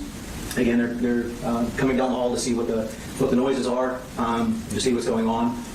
At that time, Colt Gray engages both. He strikes Coach Phoenix and Coach Aspinwall, and they return to down the hall. Colt continues on down J Hall, at which time he comes into contact with Mason Schermerhorn, who exits the men's bathroom. And what happens at that point? At that point, Colt Gray opens fire on Mason. After he shoots Mason, what happens? At that point, Colt continues on down the hall to where he gets to, this is K Hall, and he points his rifle down, aiming it at a student by the name of Zane Zane. At this moment in time, this is when, at this hall right here, this is F Hall, and this is when SROs Sergeant Donovan Boyd and Deputy King are coming down F Hall. They announce and give verbal commands to Colt to put down the rifle, and he does so. And at that point, is he apprehended? Yes, ma'am, yes. Okay, thank you, Professor. So you can sit back down.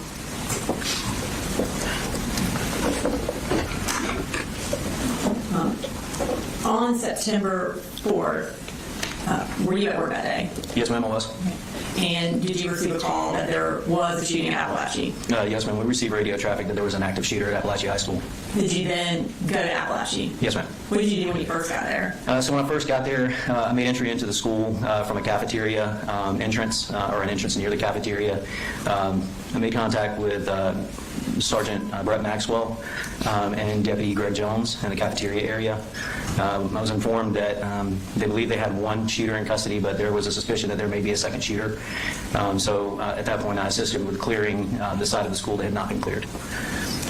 As you were working to secure the school, did your Lieutenant Wilkerson, give you a specific task? Yes, ma'am, he did. And what was that? That was to conduct an interview with the shooter, Colt Gray. Can you kind of tell us how that happened? So we were I was coming back into the lunchroom area, headed back towards, after we had cleared our side, heading back towards J Hall to see if I could be of some assistance. And while coming through the cafeteria area, Lieutenant Wilkerson made contact with me. And at the time he asked you to interview him, where was Colt Gray? So Colt Gray, once he had been apprehended, he was located in this area right here. I'm sorry, I'm shaking. Directly in this hallway, which is the intersection of K Hall and J Hall. When you came into contact with him, was he still in that area? Yes, ma'am. He was handcuffed in that area. Where did you take him in order to interview him? So we, after we started the evacuation process of J Hall, there was an open classroom nearby, 2.139, which is the last classroom, and it was the closest classroom to where Colt was at that time. Approximately what time did you begin to interview him? I believe the interview started at 10:54 hours. So that was approximately 30 minutes after the shooting? Yes, ma'am. During the course of the interview, was he handcuffed? Yes, ma'am. Was anyone with you during that interview? For a portion of the interview, Special Agent Jeremy Howell with the GBI and Lieutenant Wilkerson were there for a portion of that interview. Approximately how long did it last? I believe it was approximately an hour and 15 minutes. At the conclusion of that interview, what did y'all do with the defendant? So I advised Colt that he was under arrest, and ultimately Colt was transported to the Barrow County Detention Center for processing. Did you interview him again? Yes, ma'am, I did. And where did that interview take place? That interview took place at the Barrow County Sheriff's Office Criminal Investigations Division. Was anyone with you during that particular interview? Yes, ma'am. And who was that? That was Special Agent Nick Johnson with GBI. And how long did that interview approximately last? I believe it was approximately 2 hours. And at the conclusion of that second interview, did you read him the warrants that you had taken out for his arrest? Yes, ma'am, I did. Did you, at that point, what warrants had you taken out? I believe the warrants that I took out were for the offenses of aggravated assault and felony murder. I know ultimately y'all took out more warrants, but at that time, what, if any, reaction did Mr. Gray have to the warrants that you had taken out? He just stated that he understood there was very little reaction or emotion. We're going to play the interviews later, but before we get into that, I want to ask you a few specific questions about those interviews. During the interview at Apalachee High School, your first interview, did the defendant tell you where he found his rifle that he used in committing this crime? Yes, ma'am. Where did he say he found it? He said that he found it in a lockbox or a toolbox. And did he indicate whether or not he had to look hard to find it or whether or not it was easy to find? Yes, he said he had to look hard to find it. Did he continue to say that same thing throughout the interview, that he had to go get his firearm from a locked box? Yes, ma'am. Did the location of that box change throughout the different interviews? It did. And kind of tell us what it changed from and to. So initially, I believe Colt stated that the rifle was somehow secured in his father's vehicle. And then ultimately, when we were going back through the timeline of Colin leaving early that morning, Colt kind of said, well, maybe it was somewhere else. And during the course of your investigation into the shooting, did you determine whether or not the gun was in fact hidden? We did. Okay, and what did y'all determine? We determined that it was kept in Colt Gray's bedroom. And so him indicating that it was hidden was not true? Correct. During your initial interview, how did he tell you the shooting came about? As in, did he tell you that it was planned or not planned? Colt indicated that it was spontaneous, that it was a last-minute thing, that he came into school that morning, had heard voices, and that he just, on the way to get help, on the way to the crisis counselor, he just decided to conduct the shooting. Did he reiterate that lack of planning in the second interview as well? He did. And again, during the course of your investigation, did you determine if the shooting was just for the moment or if it had actually been planned? No, ma'am. It appears that it was planned for quite some time. And how did you determine that it was planned? So there was a search of Colt's cell phone, and on that cell phone there were notes dating back some months indicating that he had made plans, and also there was a black notebook that Colt had taken to school that day, and inside that black notebook was a pretty detailed plan.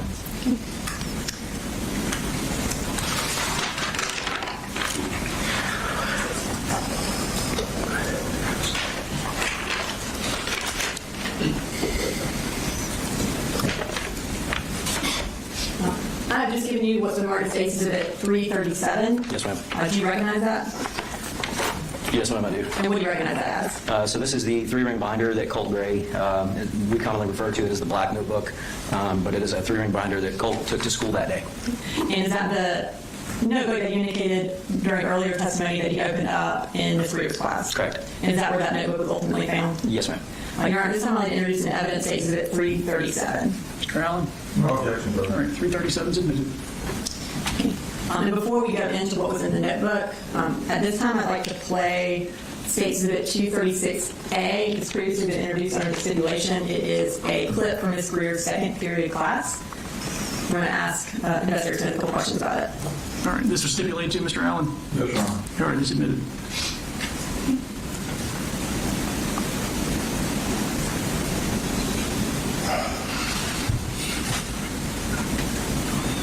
Can you kind of orient us to where Colt is, or Mr. Gray is in this video? Yes, ma'am. If you direct your attention to the bottom of the circle here, well, you're not going to be able to see that. So at the bottom of the circle right here, this is Colt Gray, and this is his desk. Okay, thank you. All right, and this is approximately 9:46 a.m. Yes, ma'am. And is this going to show when he opens up the black notebook? Yes, ma'am. Okay.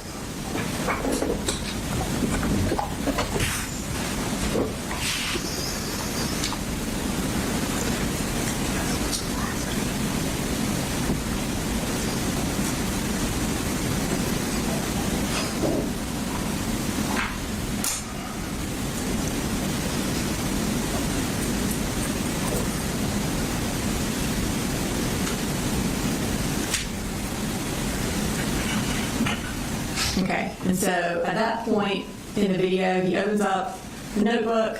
Does he, at some point, then leave the classroom? He does. Yeah. And when he leaves the classroom, does he leave that notebook open up on his desk? Yes, ma'am, he does. Okay. And at this time, we're going to show the clip from Ms. Greer's classroom where he leaves the notebook open.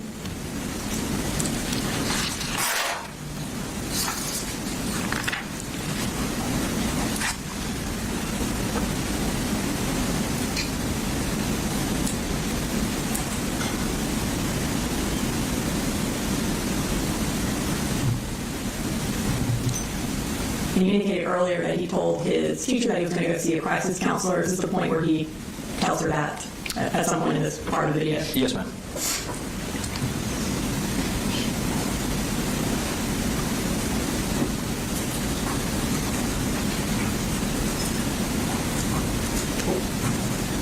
Okay. And then,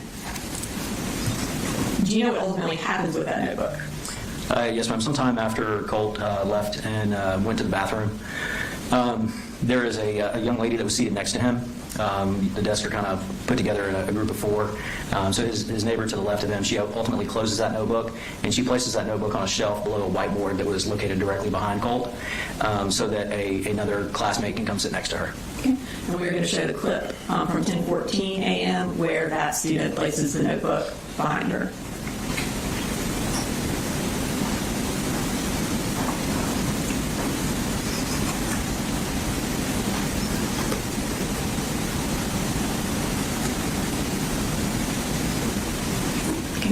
Is that location where the notebook was ultimately found when the GI was processing the crime scene? Yes, ma'am. Okay.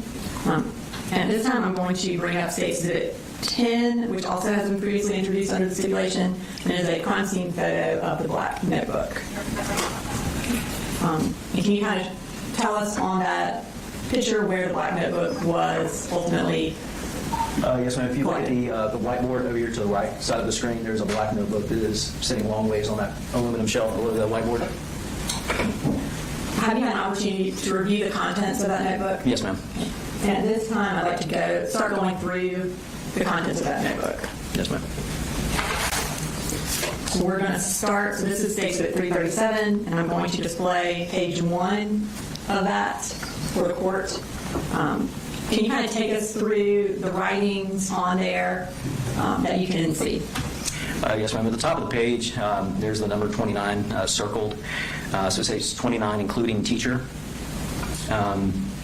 Below that, directly in a circle with, it looks like apostrophes around it, says September 4th. And then if you look further down on the page on the left-hand side, There appears to be a drawing of Mr. Greer's classroom, judging from the layout that you saw in the surveillance footage, as well as what's drawn here. And then further down on the page, on the right-hand side, it states suicide, 50-50 live, with a question mark. Again, there's some more writing and scribblings below that with the word why. But also directly below Miss Greer's classroom drawing, it states, "I'm not a killer, stop, I'm scared," along with some other doodles. And this time I'm going to kind of zoom in on the portion of the classroom and pull up a screenshot of Miss Greer's classroom next to it.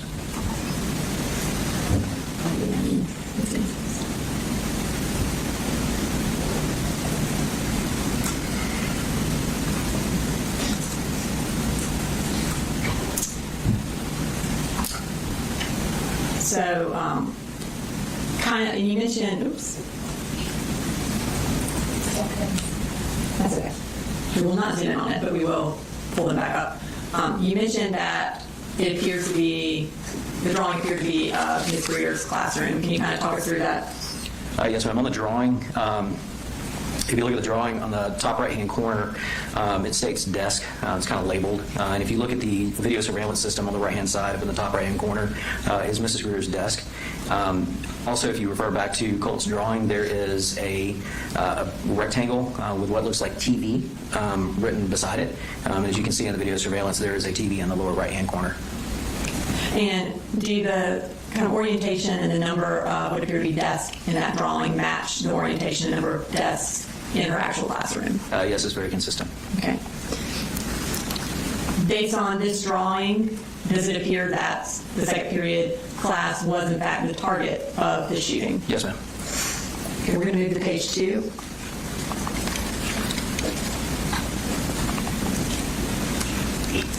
Okay. And can you kind of take us through what he has written on this page? Yes, ma'am. At the top of the page, there's some letters that are written. Below that, it states, "Wow, I did not expect." If you look further down on the page, what kind of jumped out to me was the sentence, "God, here I am, prison." Is that kind of the middle of Yes, the ma'am. page there? If you kind of look in between, he goes back and forth between scribbling and writing sentences on this page and doodling. But if you look halfway through the page, it states, "God, here I am in prison." Okay. And then we're going to move to page 3. And these appear to be sort of symbols of some sort. Yes, ma'am.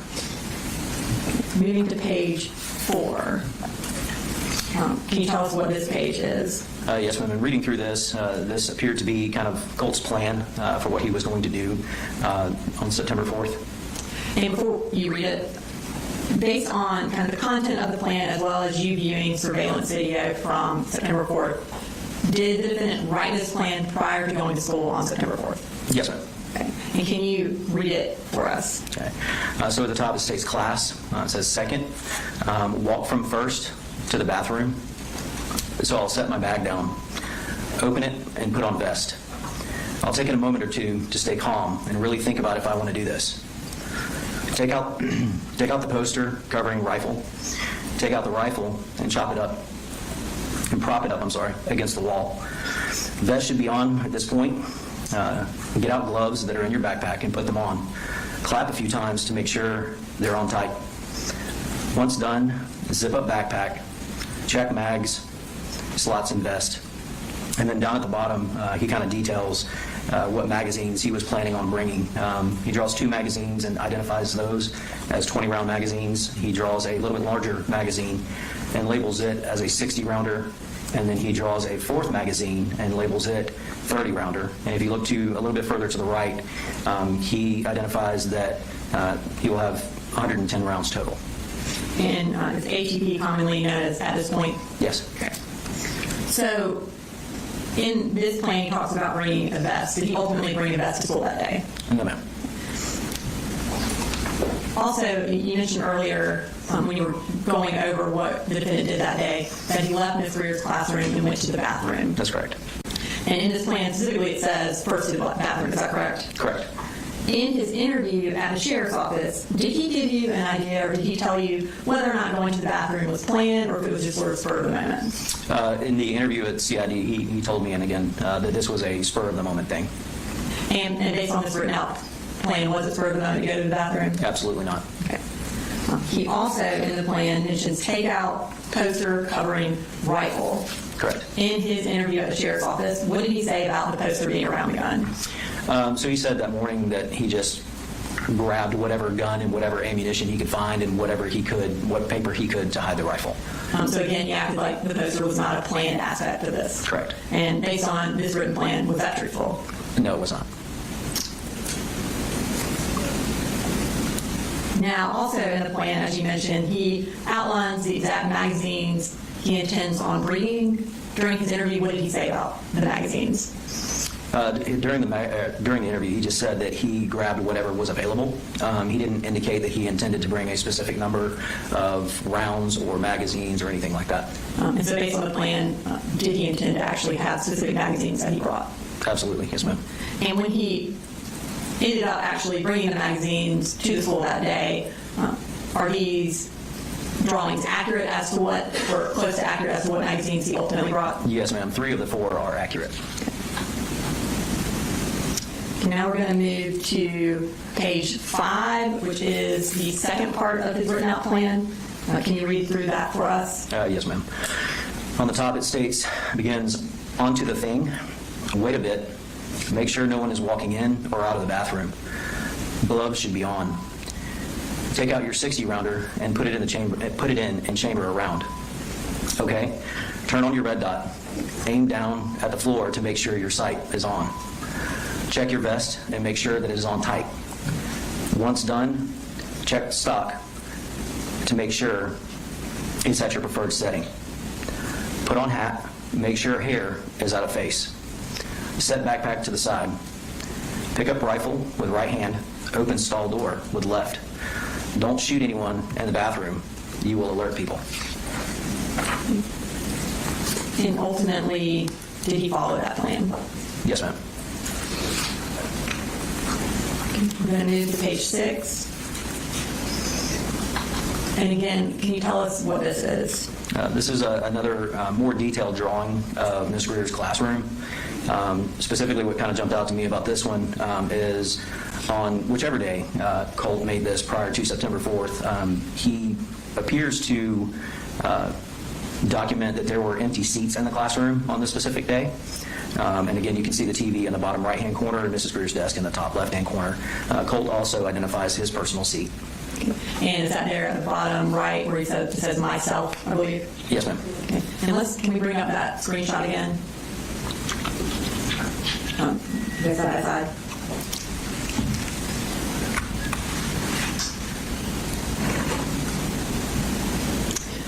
You indicated that on whichever day he wrote this, he put EM to indicate an empty seat. Correct. Are the empty seats different than what actually occurred on September 4th? Yes, ma'am. All right. So again, does that indicate to you that this was written on a different day than September 4th? Yes, ma'am, it does. Now we're going to move to page 7.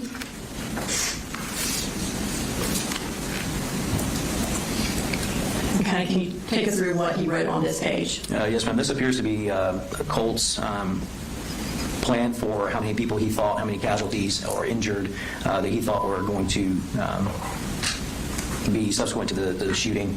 So at the top it states hallway. I'm thinking 3 to 4 people killed, injured, question mark, 4 to 5. On the right-hand side, he states classroom, 15 to 17 killed, injured 2 to 3. Further down on the page, classroom 2, 3 to 5 killed, injured 2 to 3. And then in parentheses it says, surprised if I make it. And then down at the bottom he draws some squinty emoji. As far as this plane, does it appear that he planned to actually enter a second classroom? Yes, ma'am. And viewing the surveillance video, did he walk down the hall to look for another classroom? Yes, ma'am. Okay. We're going to move to page 8. Can you just kind of summarize what is on this page? Yes, ma'am. This is where he repeatedly wrote the word why over 100 times.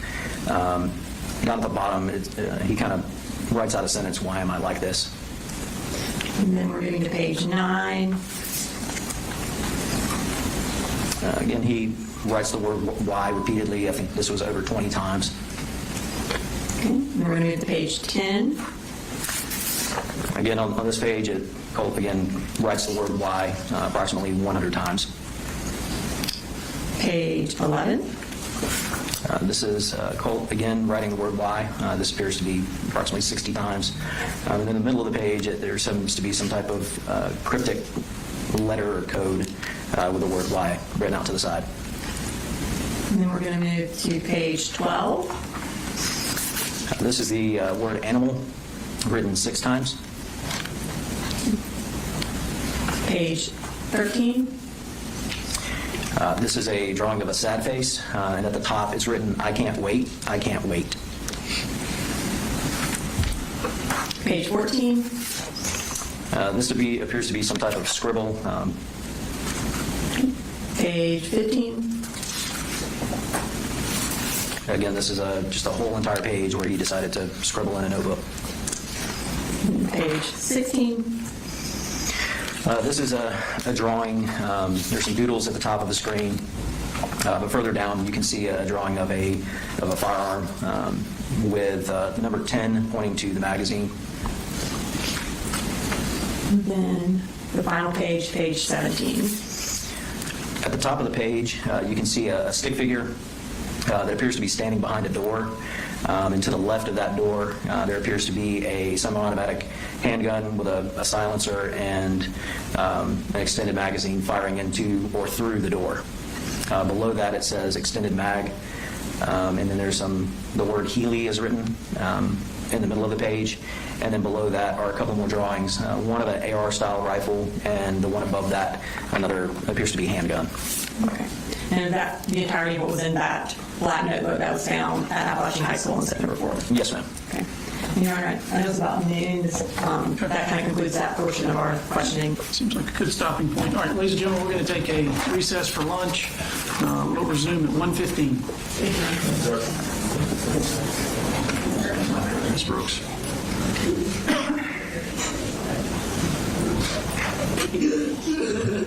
I don't know why. It was so close to getting the help I needed. And just oh my God, and getting the medication I needed.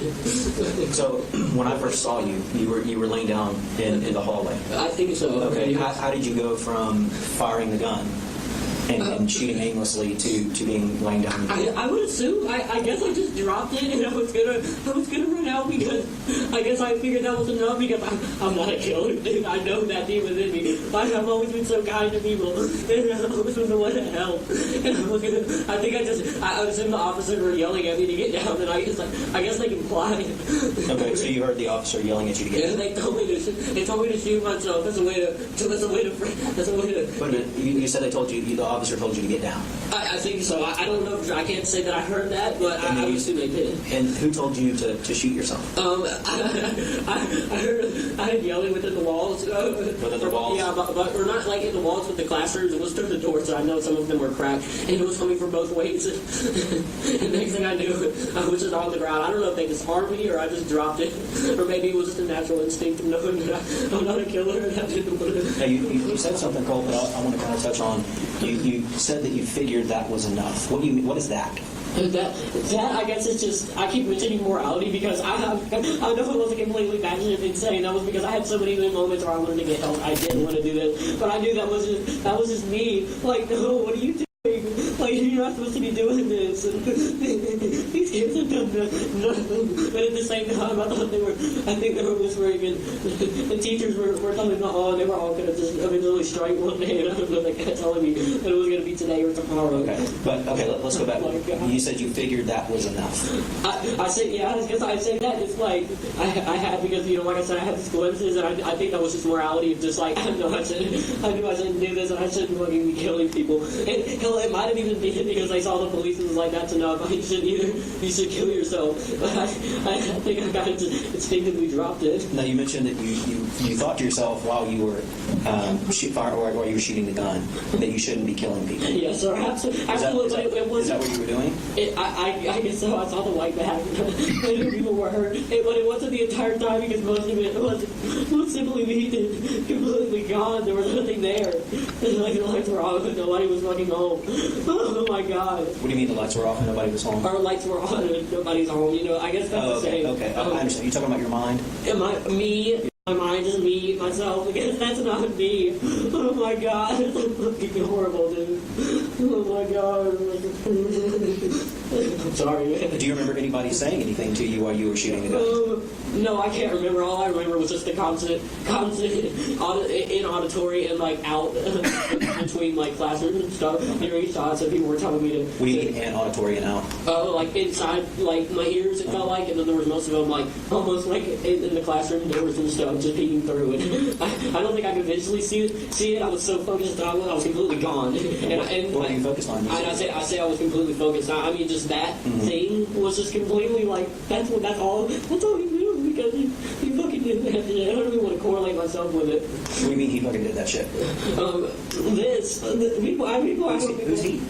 Me. Okay. I'm not at all. You're talking about people talking about yeah. you. Okay. And I say focused because that's not at all in like a good or glorifying way. I'm saying focused in an absolute that shit insane way because I never who the fuck focuses on killing kids, man. Horrible. All of it. Yeah. What do you think the answer to that question is? Which one? You said who focuses on killing kids. What do you think the answer to that question is? When he was killing me, it hurts my heart, dude. It hurts me to say that was me doing that. I knew that. I guess I knew that I had to get the teachers away from me. I feel like, oh my God. What do you remember hearing while the gun was firing?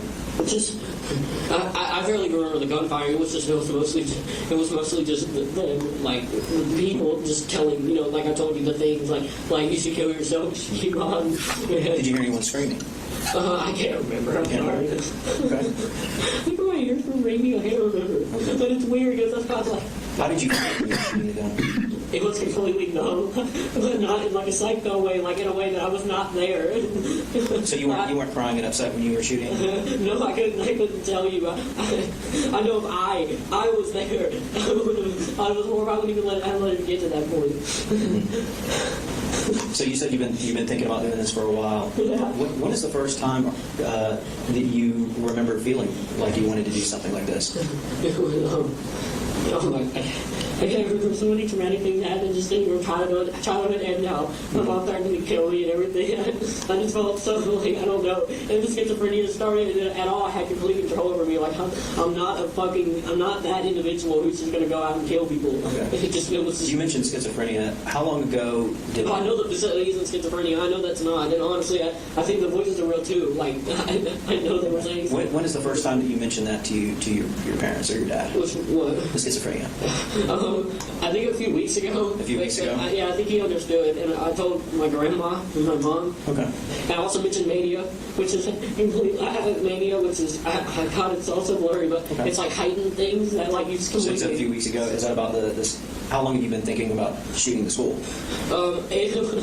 Honestly, like most of the time, like I thought about it, and just every time I retorted, I was going to kill myself. Because you mentioned earlier that you've been thinking about it for over a year. So did you start thinking about it before you started? When it came hearing up, the it voices? was more just like a stupid trauma response of like hopelessness and like suicide as well. It was mainly suicide, but you know there was always that lingering thought of like, and that you know like I can do that, and I didn't want to at all. Yeah. And then I had Nick, like I completely became obsessed with him on an emotional level because I understood some of the stuff he came through. Who's Nick?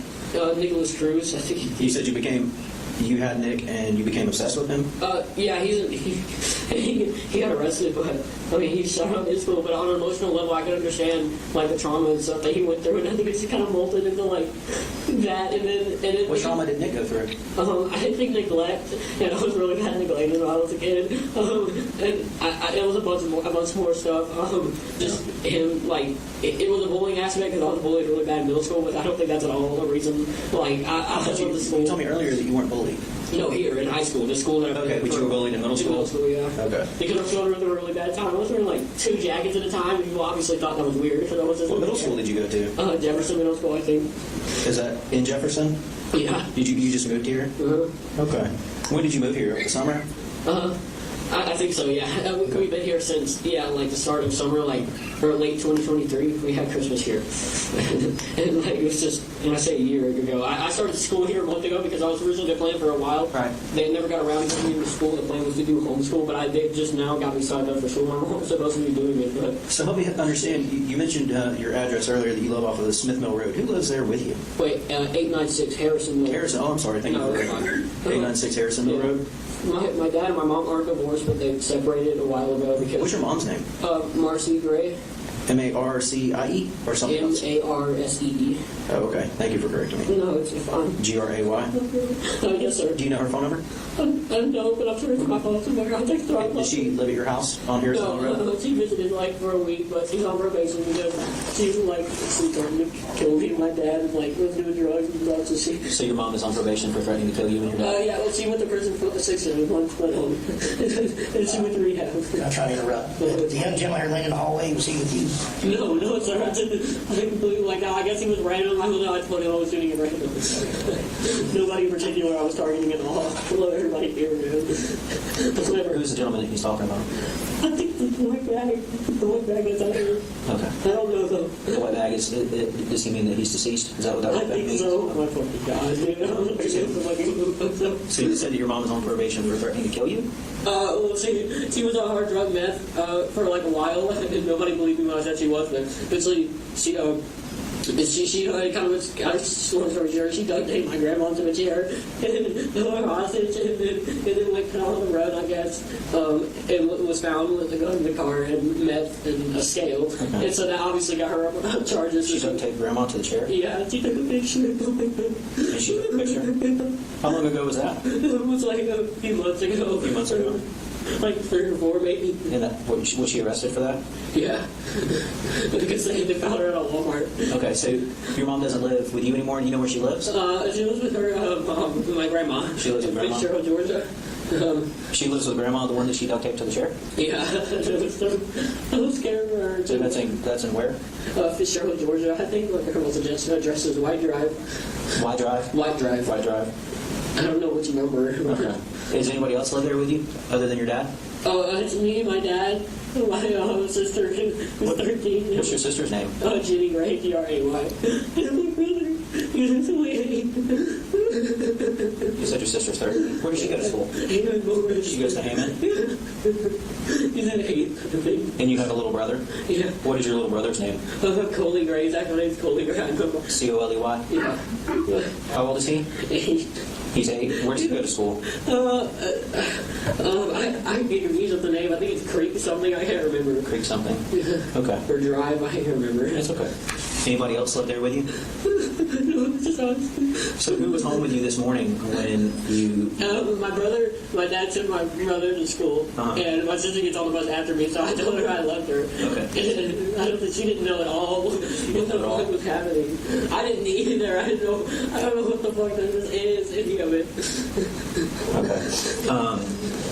You mentioned you got the gun, you think, out of your dad's truck. Is that something that you did this morning? Somewhere that it was locked up, obviously. Okay. So is that something that happened this morning, or did it happen before today? This morning. Happened this morning? Yeah. Okay. Like right before. Does your dad have another car? Like, does he have more than one car? No, he just has a truck. Okay. So you said your dad was gone taking your brother to school? Yeah, he didn't work. Okay. So did you get the gun? I'm assuming you got the gun out of his truck before he Out of his truck. Yes, sir. But I'm not completely sure because I'm connecting dots. Like, if he may have left, it may have been somewhere else. If it was in his truck, I guess I definitely got it before without him noticing. Okay. Is there anything you want me to know? I've asked you a lot of questions. Do you have any questions for me? I don't want to tell you anything. I'm so sorry. I just don't want any confusion. I just don't know why. This is fucking horrible. This is I can't even make any words for it. I really hope that no one would hurt. So, kind of going back, just reading over some of the things that, and what I'm doing here is just taking some notes over what you said to help me remember what you said, okay? And you mentioned last year, about a year, that you've been thinking about it. about shooting? When you said thinking about it, is that shooting up a school?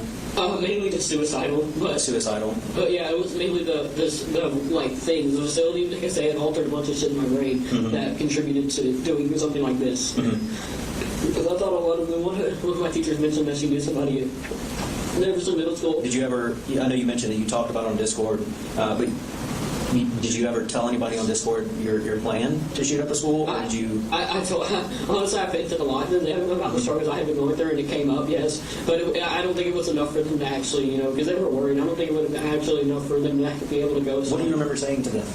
To say, thank you for being here. And I don't know what'll happen. I'm getting help soon. I'm happy about it. Did you? What specifically did you say to them about shooting up a school? Oh my God, I can't remember. I'm trying to remember, but is that something that happened recently or a long time ago? I think it was recently, to be honest, like a week or two. But I know it wasn't openly. If it was anything related to shooting, I know it was along the lines of I really don't want this to happen. It's just like auditory and this shit that's been going on with me. It's just getting worse. And I thought about calling the hotline, which I did, but nobody responded in the bathroom. And the officer was just open the door. When you were in the stall, help me understand how you were. Were you just sitting on the toilet? With your legs down? You were standing up? Yeah. Okay. I'm so sorry for you all. This is not something anyone wants to go through. I don't want any of y'all, honestly. It's horrible. You're right. This is not something. This is horrible. It's fucking disgusting. This is the worst nightmare for everybody involved. Oh my God. Oh my God. At least I have some more morality because I feel like this scared off most of the things that was happening. I feel like how many horrible and What do you mean this scared off most of the things that happened? Like auditory things and the teachers. I knew they weren't going to do anything bad to hurt me. When did you know that? Just as soon as I kind of just came back, and talking really helps with it because it kind of helps me come back to my senses. It's just more of So you're talking about after the shooting? Yeah. I feel like it definitely So after you shot people, you felt like the voices went away? Not completely. No, they're calling me a fucking retard. And it's not constant though. But it's just hard to make out. It's still I'm just oh my God. I'm honestly just in shock. I'm trying to make things. And you mentioned your sense of morality. Help me understand that. Sense of morality is like me. I've always been so innocent, and so when you hear that, it's not the case with most people. But I had glimmers of this is wrong, and I love my parents. I don't want to hurt anybody. I don't want to traumatize or be known for this stupid shit. Oh my God! But it was just So what was it about, Colt? What was it about today that made you've been thinking about this? I know you said you've been thinking about depression and for over the year, at least over the past year, and thinking about killing yourself. How long have you been thinking about killing others? Oh my God, it's at least a month or two. It obviously had come up in the past, but it wasn't as bad. Did you ever tell anyone that you were thinking about killing others? No. As far as everyone online, which I was venting to, talking about the thoughts that I had, but they had the preface and context that I was going to get help, which I was. It wasn't like, oh, I'm going to do so and so, and it's going to be so fucking cool. It's just these things. So you never, when you told your dad about the voices, you never told your dad about your thoughts to kill people at school? No, and I say voices. It's not completely. It mostly also transformed into almost a state of psychosis and just radical and unhinged thoughts that I would never think or never want to do to anybody. It just completely oh my God, it completely just takes away who I am as a person. Have you ever gone to a psychologist or a therapist or anything like that and been diagnosed with having schizophrenia? No. I have a lot of things. I'm on Zoloft. What is Zoloft? My mom gave me my Zoloft because I have really bad anxiety, chronic anxiety. Is that what it's for? Yeah, about 50 milligrams. It pretty much just helps. Is that a low dose or is that a high dose? 50 milligrams, I guess, is like a normal dose. 25 milligrams, I think, would be considered a low dose. Considered low. Okay. That was really bad for me. I'll think about it. You've been diagnosed with anxiety? Not by anyone official. That's what I'm saying. Why do you have Zoloft then? My mom, she gave it to me. She and my grandma, they knew it would help with anxiety. Okay. And it was just, and I hate to say my parents because they really did try their hardest. So much of my life was neglected as far as getting the help that I needed. Okay. Well, tell me about that. The help that I needed or just being neglected. Just so much shit going on. My dad being an avid worker, and Where does he work? He works at Kevin Price Construction. He's a superintendent. Okay, so he's gone a lot. Yeah, and my mom had her own set of issues. What were your mom's issues?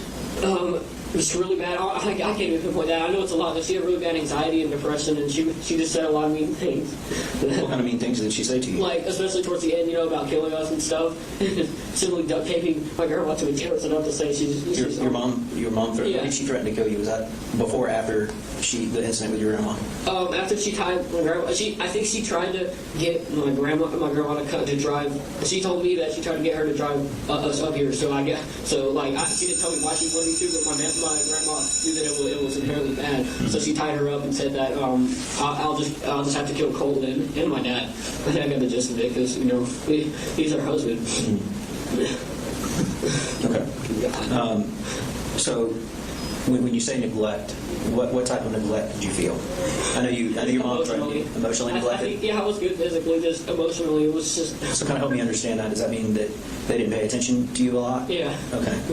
But towards the end, it's good to keep note that my dad did take note of my, the thoughts I had, schizophrenia and stuff, which most of it I don't think is schizophrenia. I know there's people actively trying to hurt me, which greatly contributed to this, obviously. I would never do something like this. So you mentioned, how long, did you say the voices have been here about a month? No, they didn't longer, but they just had heightened. Like, I've just had really bad mania. How long do you think the voices have been here? It's hard to pinpoint. It came and go. They came and went. But it was mainly just whispers and family members for months now. Honestly, I don't know if it's an exact year, but just all the trauma and stuff just kind of recluse, and it just really didn't help with the obvious mental illnesses that I was developing. Well, you said mental illnesses, like plural. What mental illnesses do you think that you have? I made a list a while back. I think it's gone, but... Made a list where? Like in a notebook or a phone? Text pad, I think, on my computer. Text pad? Oh my God, dude. What? Huh? Did you say something? Yeah. Were you trying to say something? Oh, no, it's just this, man. Yeah. Horrible.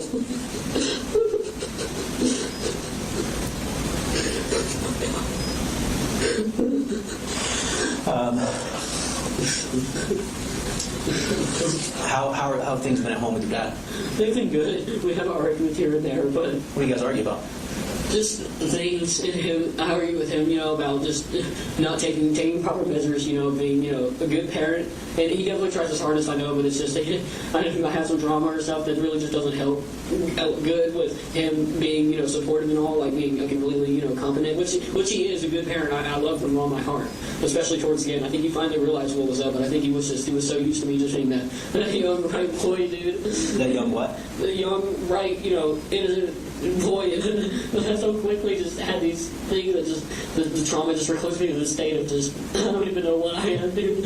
Looking monster. Oh my God. Is that how you see yourself? Me? Yes. Me, yes. All of this is looking horrible.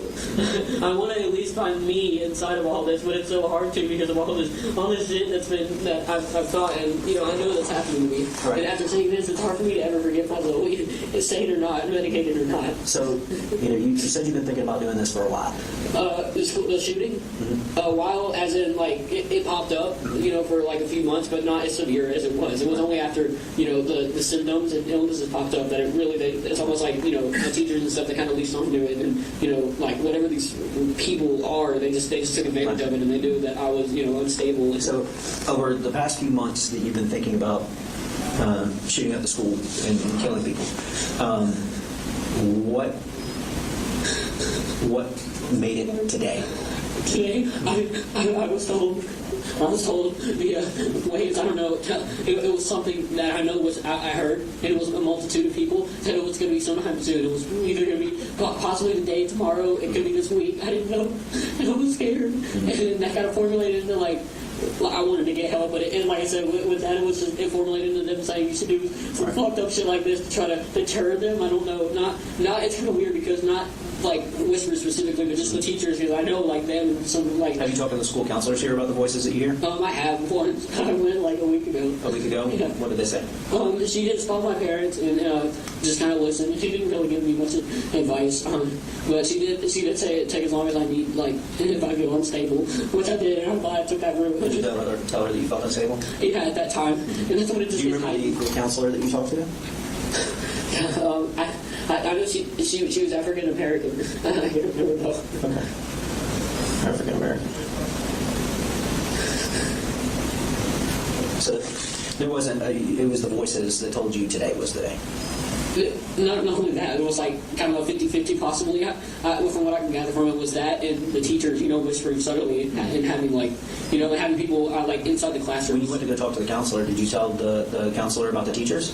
Yeah, I did. I told her that. I also told people online that I thought my teachers were plotting against me. Now, obviously, trying to calm me down, but I know I'm not insane. I know they were. And when you have stuff like that goes on, you resort to shit like this, and it's pretty obvious. Remind me what the teachers were saying to you. The teachers were saying that it's coming. Like the day is coming, that we're going to take you and hurt you. And also, I think they were letting the kids in.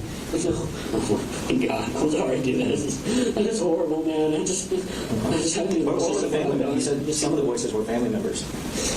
What were the family members saying? They were saying that it was for the best and that I needed to do it. And for a while, I knew not to just deter it away. But who were the family members' voices that you were hearing? I couldn't make it out, but I knew they were familiar, so I kind of automatically assumed. Okay. I know if it helps at all, I kind of like talk to my auntie a lot because she has bipolar and schizophrenia. So I know it's just I like talking to her as a way to cope with it. Okay. So when you came out of the bathroom and you started shooting, do you remember how many shots you fired? I can't remember. I'm sorry. Really anything like just related to that, except it was just me morally having these glimpses of just like, what the fuck, man? I can't remember. It was just completely gone. And I'm sorry. I know that sounds like completely like just horrible. And you what I've done. only brought one gun. Yeah, something like that. I think. You mentioned kind of if we can go back to when you moved here. You said you moved here last year. Yeah. Like, you remember what month last year? November, I think. Okay, so you've been here almost a year. Yeah. When you moved here, like, what made you guys move? My mom and our previous landlord, they weren't really good because my mom was like flipping her off and chasing down the neighbors' cars and stuff, really just kind of losing it. And like they were all just kind of freaked out. So me and my dad kind of thought it would be best after she had left because we were still there. Okay. She had left, so we just thought it would be best if we just left it all behind, just for the better of our emotional state. Okay. How have things been since you moved here? Is it better or worse? It's been good. That's what I'm trying to say. Yeah. It's been good. Everybody here is treating me wonderfully. Yeah. How do you get along with your brother and your sister? Good. I love them. Okay. But it's wonderfully, aside from just how it's just formulated into them, like, plotting against me, I know. But aside from that, like, interactions, they're nice. Did you start school in August here? Did you just... Here? Oh, no, I started here like a month ago. Like a month ago? Okay. Yeah. Okay. Have you gotten to know anybody here? Do you have any friends here at this school? Not really. I mean, I just kind of waited for people. I was going to ask this one girl how I just never gotten the chance. I couldn't find her. She wasn't in any of my classes, but I thought I was going to make friends with her. I just kind of waited. I gave it some time just to let people see if they would reach out to me and then they'd get involved more with like clubs. Okay. What kind of clubs are you going to do? Technical. Okay. Computer-wise. You like computers? Yeah. Okay. What kind of computers do you have? I just have one. I built it my own. You built it? Yeah. And you said that you destroyed it today? I don't think completely. I know I just did something with it. I guess whatever affirmed to them that it was destroyed, because it's like, and honestly, as in destroyed, I mean like destroyed can mean many different things. Like you could smash it. Yeah, I know, but I think considering I'm technical, I assume I probably just took a few parts out. Okay. But I know I did it because I knew they were in. I had this overwhelming just paranoia of like I knew they were inside my computer. They were listening through my headset and everything. I didn't like it. Did you ever talk to any of the people here? And any of the students here and tell any student? No. No? I was too scared of them, to be honest. Were you? I haven't wanted to reach out and I got help because I felt like the teachers were they were formulating with them, so I knew if I talked to them, I'd only be giving them more info as a way they could like formulate the plot against me that I've been telling you about. Okay. Do you have any questions for me? Not really, but if you have any questions for me, it's fine. I just need to get like. I'm gonna step out for a moment. I'm gonna have someone come in here and sit with you. Okay. I'm gonna talk to some people, and then I will come back in here and talk to you. I'm sorry, all of you. I know it doesn't mean much now because of how fucked up it is. All of you, every officer involved, every family affected by this. If there's anybody killed, oh my god. You mentioned, like, what got you, I'm just kind of curious before I go, you mentioned Nicholas and Nick, the school shooter. Yeah. I know it's messed up, but I didn't at all glorify it. Okay. When did you become obsessed with him? I think those were the words that you used. 2 or 3 months ago, I'd always been kind of into true crime, but not on a level. I never have been on that level of like, I'm going to do what he did. I can just understand it on an emotional level. I really like studying his case. You studied his case? Yeah. How did you study his case? I don't know if this means much now, but they took advantage of that, as in like doing something like this would let Nick know somehow, and I thought it was absolutely delusional. That's just another thing that I just tried to write off, but it eventually just formulated within all of this variety of things that contributed to this. Okay. You said they said doing something like this. I'm assuming you're talking about the voices. Yeah, Which voices? when I say voices, I mean like also like, and I know voices is just such a stereotypical phrase, but it's a multitude of things and like, messages I feel like are left. Did you agree with the messages, or with the voices, or the messages, or whatever? In what way? That doing something like this would get back to Nick? No, for the longest time I didn't. I tried to hold it off. Okay. But eventually they just sent me into this like just complete just state of just gone just psychosis, and it's just. So when the voices tell you to do something, do they tell you? Have they ever told you to do anything else? No, not really. No, not really. Suicidal just kind of came from the trauma and just So suicidal, is that? And I don't want to put words in your mouth. But suicidal, is that something that you chose? That you? It was a mixture. It was definitely, it wasn't me chose as like, oh, I'm going to kill myself because I hate everyone. It was more of just like just feeling so hopeless and having all the trauma related things with my mom and just as a kid, and then also having them, they're obviously they're going to find weak spots. Right. Okay. When these voices are talking, do you ever agree with them? No, not at all. Unless I'm in a complete state of mania, psychosis. It's not. And even then, I'm not openly like. Because you mentioned a couple of times you actually had an outcry for help, right? Oh yeah. You went to your counselor. I went to my counselor. And you went to your dad. I talked to multiple people online. I assumed they would just call you. Right. So going back over it, like today, did you try to reach out to your counselor? I was on my way, yeah. At that moment in that classroom, I knew things were just getting really bad, and I felt like they were really, like, today was the day they were going to do something to try to attack me, and I was on my way, and I brought my book bag and everything, and, I was going to go in there, and I was going to show her the weapon that I had, obviously, like, please, get this away from me, I don't need to be doing this. It was just like at that moment. When you shot students here, was that in the counselor's room? Or around the counselor's area? No. I can't remember. I assume it was just here. Okay. Was it closer to your second period? I think so, yeah. Okay. Because the police response, I assume, was quick. Okay. So I don't think I got that far. I didn't want to get that far, really. It was just, I'm glad they stopped me. All right. Well, I'm going to go have a talk with the gentleman outside. I'll have someone sit here with you, and I'll be right back with you, okay? I won't do anything stupid. I promise. I'm just going to be here. Well, no, I'm not going to leave you long. Can I get somebody to stand with him? Yeah. And time 12:07 hours, interview approximately an hour and 6 minutes long. That was an interview with Colt Gray at Apalachee High School. Hey. Hang on a second, what is all that? Approximately 2 minutes. Okay.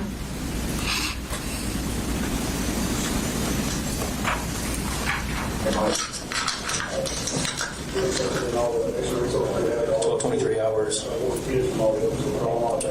on September 4th, 2024. Hey, Colt. So I just got a couple more questions for you. Do you remember where the bathroom was that you came out of? I think it was on this hall. You think it was on this hall? Yeah. Okay. What does your book bag look like? I think it's black. You think it's black? Yeah, it's black. How sure are you that it's black? I think, yeah, it's black. Okay. And why do you think the bathroom is on this hall? Because I assume it was. I mean, I don't know how it would gotten. I'm not sure what happened. Is there anything in that book bag that could hurt anybody else? No, sir. You're sure? Yes, sir. Okay. All right. No sharp, no bombs, no nothing. Okay. We'll call it this time. Actually, should be open. At this time, you're going to be placed under arrest, okay? So you're here, we got a transport unit that is coming to pick you up. Yes, sir. We are still trying to figure everything out. Yes, sir. And I'm going to come explain to you exactly. Right now, I don't know all of what you will be charged with. Okay. But as of right now, you know that it's illegal to bring a gun on school property. Obviously, it's illegal to shoot at people and to harm them. Yes. So right now, you're being placed under arrest. Okay. Yes, I understand. Okay. So we're going to get you transported. Okay. Is there anything else I need to know before you leave here? No, I don't have anything else on me. All right. I'm going to be contacting your dad, and I'm going to be talking to your dad. Is there a message that you want me to give your dad? Tell him that it wasn't his fault. Tell him that it wasn't his fault? Yeah, no charge of pardon. Okay. I'll tell him that. Okay, thank you. Is there anything else that he needs to know? No, I think that's the main thing. The rest is probably be better off getting from y'all. Okay. I'm going to go check and see if we got a transport unit here that can take you. Okay. Do you have any other questions for me? No, sir. Okay. Wherever you're going, I'm eventually going to come there and explain to you what the next steps are, okay? Yes, sir. All right? I understand.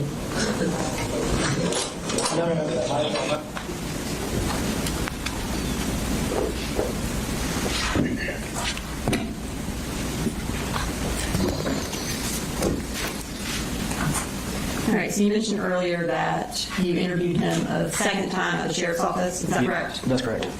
Where did that take place, that second interview take place at the sheriff's office? That was done at the Criminal Investigations Division in an interview room. And why did you take him to an interview room? What was the purpose of that? So we could have it video and audio recorded, have the interview captured that way. And did you video and audio record the interview in that room? Yes, ma'am. Do you also use a handheld audio recorder as well when you're in the interview room? I do. Anytime I'm conducting an interview, I will record it. If we're using our interview room, in the event anything can happen with electronics. So in the event that something does happen with the electronics, I will have a backup copy. And for this particular recording of Colt Gray's second interview at the sheriff's office, did it video record the entirety of that interview? Not the entirety, no, ma'am. And but did it audio record the entirety of the interview? Yes. About how much of the interview is only audio? I believe there is approximately an hour and a half that is audio recording, and then there is roughly about an hour that is video recorded. Okay. And for Exhibit 340, which is the interview with Colt Gray at the sheriff's office, is the entirety of the video recording on in that exhibit? Yes. And then after the video recording ends, does the audio recording pick up? Yes, ma'am, it does. And have you had an opportunity to review your interview at the sheriff's office? Yes, ma'am. And is it a fair and accurate recording of your interview at the sheriff's office with Colt Gray? Yes, ma'am, it is. Okay, Your Honor, this time I'd like to introduce an evidence Exhibit 340. It is in one clip with the video recording at the beginning, and then when the video recording ends, the audio takes over. Mr. Allen? No objection, just judge, given the length of this, do we want to take a brief break for everyone's full office? If you want a break, I'll take one.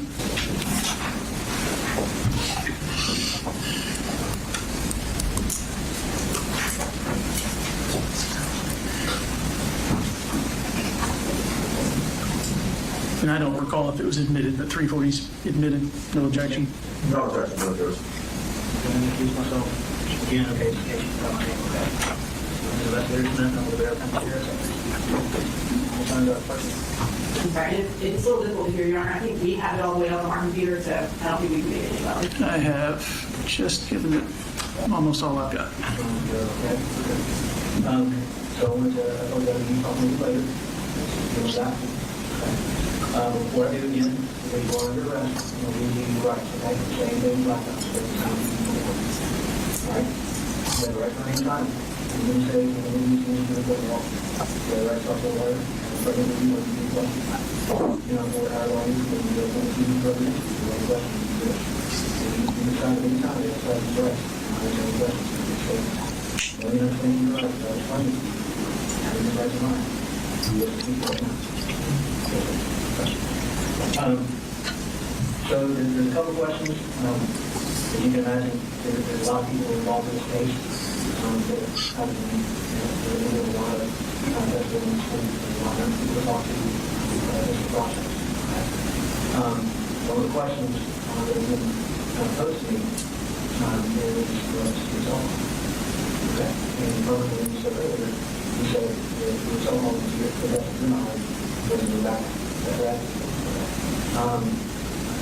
You know, in order to kind of help us with the timeline, and I will get out of this point, in order to help us with the timeline, I want you to let the library learn that we either want to catch that and then we want to call it that message today to help us determine, you know, what the day we want. And one of the things that we would like to do is process that phone and help us assess the timeline. You want to get us access to your phone or access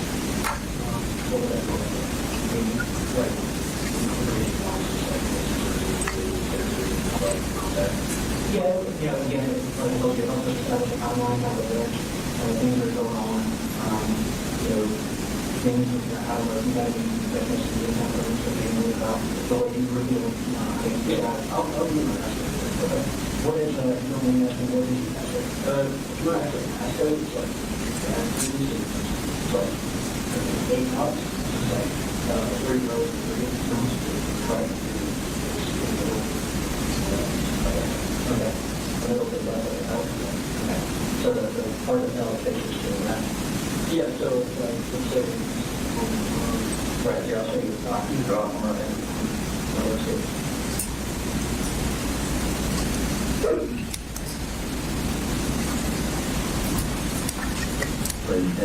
That those are the docs that you just got there and that right there. Right. So another thing that I kind of wanted to talk to you about is we have done a search on the house. Okay, you left your house and we've done a search there. Is there anything you want to tell us about anywhere else? I would agree with that.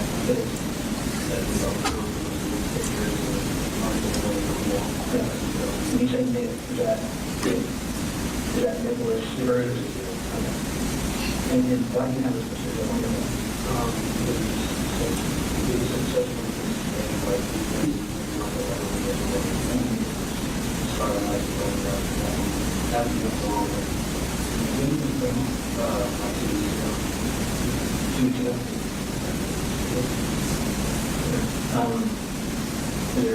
There's other stuff up there other than the book now.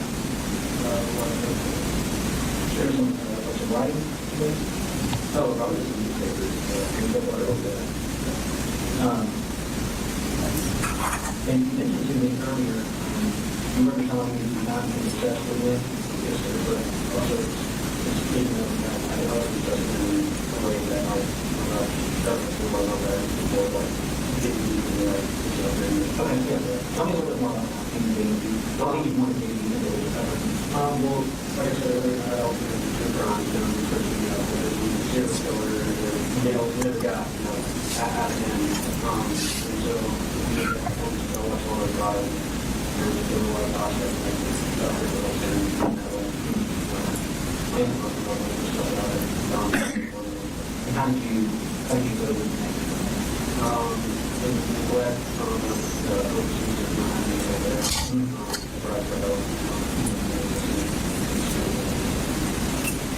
Have you tried for help with $1 minimum wage? Okay, you know about that? Yes. Even online, and then for my parents, took a while with my dad when they were just family problems, stuff like that.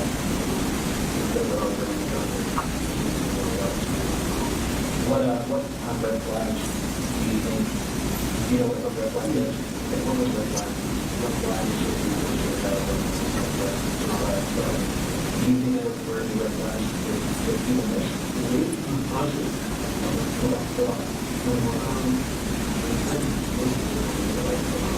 for me, it was probably just the next show up and, like, you start putting today, so we start over there.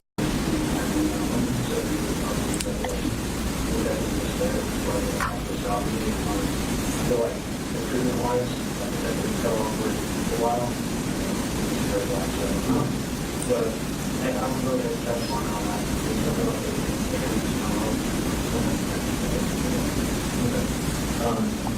Sometimes it takes a lead where there's students or whatever. There's a lot more effects on your mind.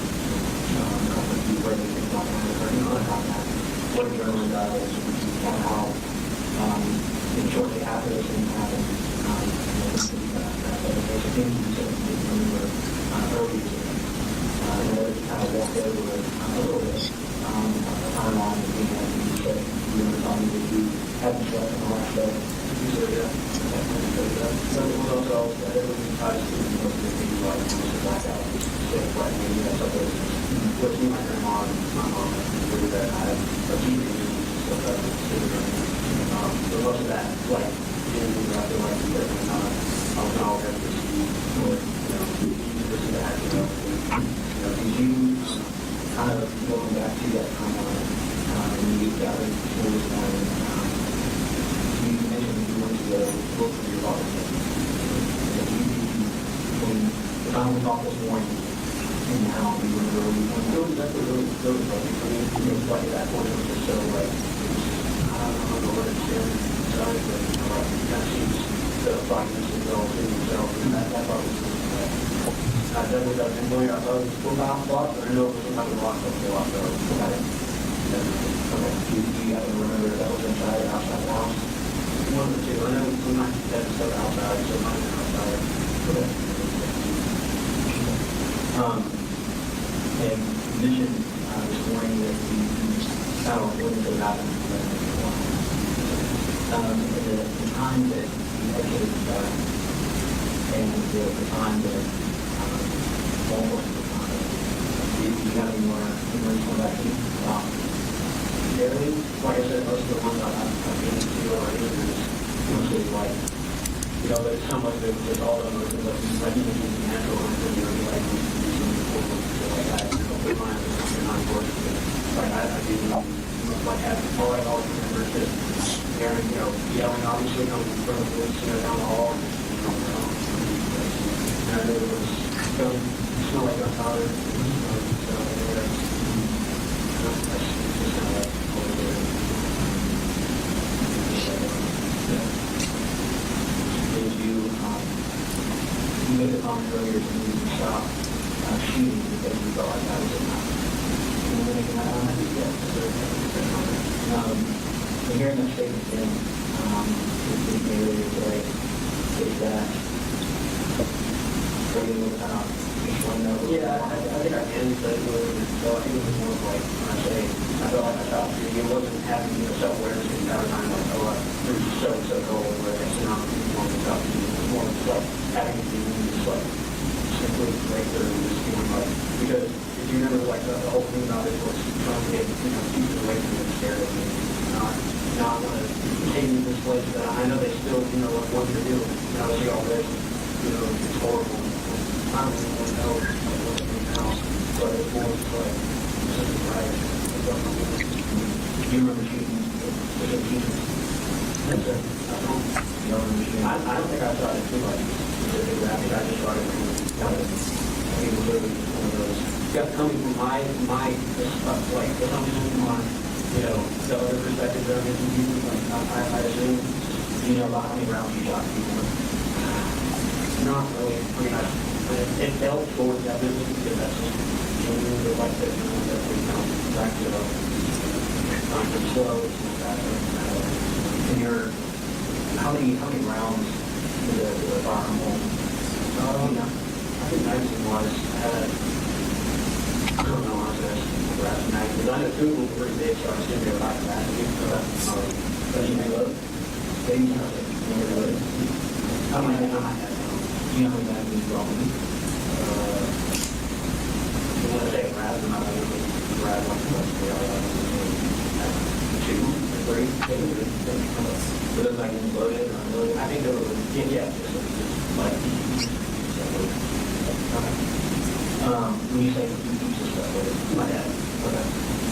Not usually, but we were planning on going to the woods year on, so we were already kind of, you know, talking about that, so you know, we'll load stuff up. We're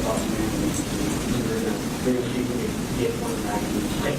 You know, we'll be breaking the 14 big homes in the side, so we got the all of that. One magazine, whether they're bad or, you know, so do you loading magazines? You know, so I think you got whatever you got, it was part of the arm. Firearm, no, I don't think it was. I didn't remember like talking about what kind of that. Did you do that happen? I think it was part of the game, maybe. You don't have a lot of work. I said it was a mistake because I haven't been on the sidewalk but I think it was a mistake. So one of the right said, there was all from Market City. Because my dad was rejecting mom. And you shot at them before? You shot at them. What were you guys doing? I can't remember the name, but I know what it was. How many times you shot at them? I mean, I've gone personally, I've gone to 200 rounds like party practice. Oh, we actually only 2 times. I think we brought. Did it first? Have you ever shot with a firearm? He had 45. I I think he should still, he has 45, but he's walking for a 9-meter, he still has 40, I've shot all three of those. 45 is half his grade. Where do you go? The other grade, the right. I mean, I was thinking of the 51, so the arms are not out, no, usually yeah, like the dates are probably like that. The origin of that is or you can find over in the box with the rifle that, you know, I hold exactly the high. So most of those weren't even on. Like, I didn't have access to them. So like, they were like, no money. Okay. You can mention the box. You try the box. Black. I think you got like the box. The little box. Kind of like, not hardwood. A rifle box. I don't know. It's like this kind of like, with the right in the middle. As far as, you mentioned earlier that you were shooting. You remember shooting Apple? I do remember being on the ground looking back and seeing white actors, in the body. So I can only assume that given this, you know, especially with the whole concept of like people being after their eyes, you know,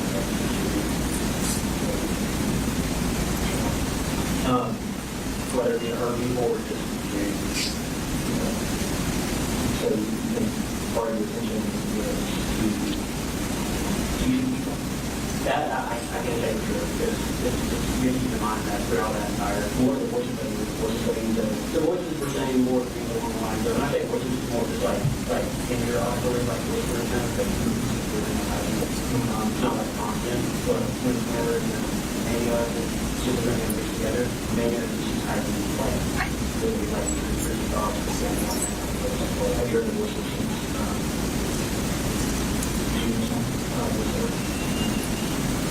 What is that? Just like coward, insulting, coward moment, I don't know. I just find that out myself. I can only assume that I'd be a coward if I kill more people. That's what they want to pressure interpretation of. Yeah, that's my how many people do you think that kill a coward, you know? All I saw was that bag and all of that. Like more people, yeah, that's why they were saying like cowards and stuff like that. So I just like started just really wanting to work myself. For the voice work, anything else? They told me to like ask on myself, like going through stuff, like when you think of a good example that can be perfect as well. When I say intrusive stuff, it's like stuff I was saying over here. So like the only time I went to the counselor about never to myself, you know, was just like you see something gonna hurt you because of the whole facility and how long that they are going and stuff. Like, do they ever say anything that you agree with? Very rarely, no. Like, it was sometimes more just like insulting other people. So, I guess what I'm trying to get at is you might agree with all this. Any other questions? Like I was earlier, how much time was I telling you? I think it was 8 years, like 12.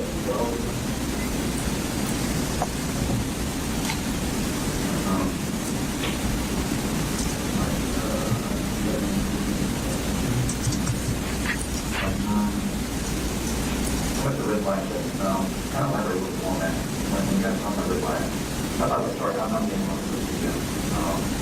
So I remember But likewise, I think it was more like subtle jokes even as more of like, you know, oh, you know, I hope, you know, this mania doesn't kick in and, you know, I have access to the gun or something like that, you know, and just kind of laugh it off, like with family members and friends online. Who did you said family members, who did you my dad. Me and him joke like dark humor wise like that. Not often, but he did towards the end, like when I would joke like that, he did get concerned.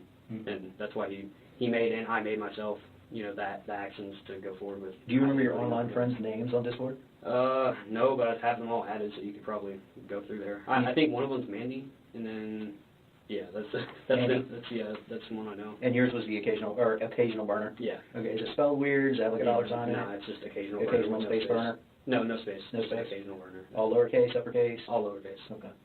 What do you like about Discord? I don't use it very much. I will say that. I only had it just to reach out and connect with people, you know, Steam-wise, and because I am a gamer, you know, build my own computer and stuff. So that's kind of What type of games do you play? Simulator games, Call of Duty, obviously, but that not really. I've kind of retired from that. I rarely play it anymore. But it's more just like RPG, like Skyrim type stuff, like sword fighting.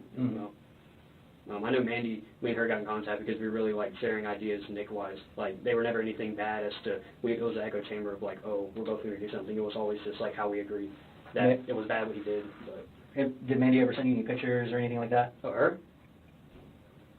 Oh, yeah, she did. Was she like your age, or how old was Mandy? 16, I think. She was 16. What did she like about Nick? Same thing really, like that I did, just like the emotional aspect of it, and you know, because she does get bullied a lot, so she really did his, you know, the part where he was getting bullied. Nick was bullied? Yeah. Okay. What kind of bullying did you experience? You said you didn't experience anything here. Yeah, but in middle school, it was just, like I mentioned, I was just like really in a bad headspace at that time, just depressed-wise, and anxiety, no medication, so like showing up to school with like a puff jacket and 2 hoodies on underneath, like, you know, in the dead of summer, you know, never wearing short sleeves, just being weird, like really just not, like somebody would try to talk to me and I just wouldn't talk back. So Is that a decision that you made when you want to talk back with them? Because I just couldn't think, like I was just so like socially just inept, like I just couldn't, like I couldn't even formulate really what to say. When did that begin? Early 7th grade. Early 7th grade? Yeah, because that was when my mom and stuff was like, you know, on the drugs, and her and my dad had just separated, so it kind of took a toll on mental health. Have you ever used drugs? Me? No, no sir. No, you never used them? No sir. You mentioned not being medicated. Was there ever a time that you were medicated? No sir, other than Zoloft, which I'm on now, which isn't even prescribed, but it definitely helps. And you get those pills from here? My mom, because she gets prescription for me, my grandma just sends them to me. But it's not in like a bad way, because I genuinely do have really bad panic attacks and chronic anxiety, and it's helped me a ton with actually going out and communicating. Okay. What's your grandma's name? Deborah Paul Hamus. Paul Hamus? Paul Hamus. Paul Hamus. Where's that name from? Is it like German or something? I don't know. It's just Paul Hamus. Okay. Is that the one that lives in Fitzgerald that your mom tied up? Yes, sir. Why'd your mom do that to her? I mentioned earlier to you that she wanted my grandma to drive her up to us, and God knows what she wanted to do, but my grandma denied, and so she did that in return. Okay, so your mom wanted your grandma to drive her up here, and she said no, so she taped her up to a chair? Yep. And she wasn't. What did you think about that? I hated it. She took a picture and everything and sent it to all of us. It was, What did you definitely say a traumatizing in the picture? experience. Nothing. It was just a picture of my grandma tied up, and she had been there for like a day, you know, so she had like stains and stuff all on her pants. It was really nasty. It's sad to see. Yeah. This Mandy girl online, how long have you been talking to her? Like 2 or 3 weeks. Okay, that's it? I think so. And I know that looks bad, you know, leading up to these events, but as far as her influencing me, no, not at all. No, I'm not saying that. She was simply just a mutual online friend. Right, and you guys connected over Nick, so what did she like about him? She just liked, like, I think it was more like the relation. She liked how he looked. She found him attractive. But it was more of like the relation emotionally that I think really like made her like him. Was there anybody else that you connected to on Discord? Not really. I mean, I had my sister added, Mandy, this other guy who I played Modern Warfare with, a COD game. He's really pushy, like, oh my god, I love you. And he's a guy too. Does your computer have a password? Yeah, I think so. Would you mind sharing that with us? It's a Colt 2010 exclamation point. Okay. Write that down. Colt 2010 exclamation point? Yeah. Capital C? Yes, sir. Okay. Is that the only other device you have besides your phone? Is your tell me about your computer. What kind of computer is this? Just Windows. I built it myself. I used an MSI motherboard. I got an RTX graphics card, usual RAM. Just you know, the normal stuff like with computer is definitely expensive, but as far as like operating system, it's Windows 10. Is it good with games? Yeah. Not laggy at all? It's really good. Okay. Do you, other than playing, what other kind of simulation games do you play? I like Minecraft. I meant to mention that to you. I played Minecraft with my sister a lot. Do you? That's kind of been my main. Also like Red Dead Redemption 2, which is like a cowboy type game. Open world. Definitely like open world games. Okay. You ever play video games with your dad? No. I tried to get him to, but he just couldn't get the hang of it. And he's a lefty, so the controllers, like... Well, they make lefty stuff. Yeah, they do. I should get him. He just wasn't into it? Yeah, I could tell he was just so caught up in being like, oh, I'm so bad at the game that he just kind of gave up. Okay. You don't have any tablets or anything like that? No, sir. No tablets? No, sir. Okay. Anything you need to be concerned about in your room? No, sir. Okay. Star projects, bond-wise, no. Okay. Anything else? So what, again, I'm new here, so kind of help me understand this right here. When you said that you were shooting at random, you were kind of like, I guess, having like a out of your mind experience, out of body experience? Or Yeah, something that's what I mentioned to him, that it was in relation to that. Like, not, for me, it wasn't directly like looking down at myself or something while doing it, but it was more of just kind of like a psychosis stage of like blackout, because that's an actual thing that people can have, and they just completely, just lose it. And then when they come back, they've done something horrible, such as this, or they've been subdued and admitted to a psych ward, which I wanted to do very badly. Has something like this happened before, as far as like blacking out? Not to this level, but it's definitely happened. Like, I've said stuff to my dad, like I would never say normally. Is that when you like get mad? Not necessarily mad, but it's like the smallest things. I'll literally say the most messed up like shit. It's not necessarily him like triggering me like. So how are you, I guess, enlightened as to what you had done, what you did? Like, how do you learn what you did? Like I mentioned to him that it was more just like the reality of the situation. I was obviously on the floor for quite a while, so I kind of got the gist, and hearing police chatter and stuff like that, looking back and seeing like the bag, that kind of led me to the correlation that I had obviously heard people. Well, let's back up to the situation with your dad. Did your dad say, hey, what's going on here or something like that? Did he kind of say, hey, this is what you're doing? What do you mean this is what? The situation where you were saying things to your dad where you said you normally wouldn't say those things. Yeah, but it was more on the lines like he knew I still had some part of me left that I would be able to control myself back. But to the degree that happened today, I don't think that he was necessarily prepared for it, because it had never happened like to this level before with him at the house. So at what point did you just kind of lose consciousness, so to speak?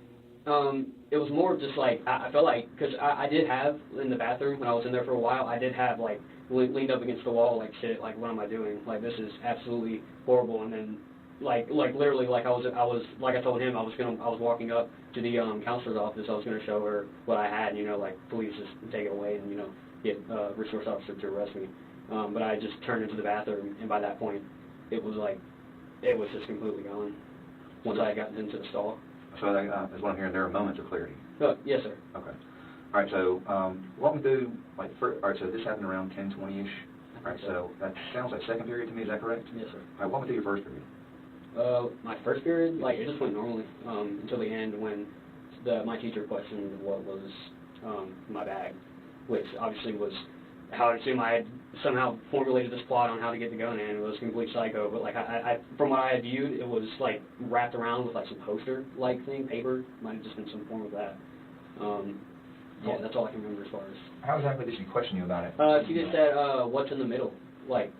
What's in the middle of, like, the paper that had been surrounding it. And I remember just giving a vague statement. I remember that, but I know it was along the lines of, like, oh, I don't know, probably something for a project, trying to, like, persuade her into not stopping it, which right then and there I should have had a moment where it was like, no, this is messed up, I need to just tell her, which is what happened in the hallway. But by that point, it was just, like, almost in a sense of no going back, but, like, not self-aware, like, no going back. Like, oh, I'm already here, I'm just gonna do this, there's no going back. It was, like, it had escalated like so badly at that point that I felt like there was no return. As much as I had tried my hardest to get the help that I needed, and even there, like today, like just stopped and just showed someone and gotten them, to take me out. So do you go to second period from first period? Yes, sir. Okay. All right. So there's a class. Tell me, what time does class change? I think 9:48ish. I think 9:30ish, and then 9:38, and then second period starts at 9:45. 9:45. Okay. All right, so how long did you stay in second period?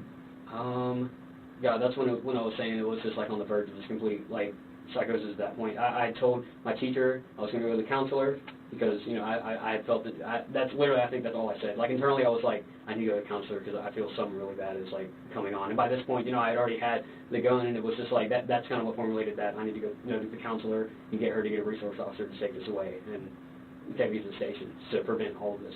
So I did that, and then I walked out, and that was probably 5 minutes, in the class, and that's when I was on the path, but like I quite literally just made a quick, just completely, I went to the bathroom. So before all this happens, when you got your mind made up that you want to do this, but there's some of you saying don't do this.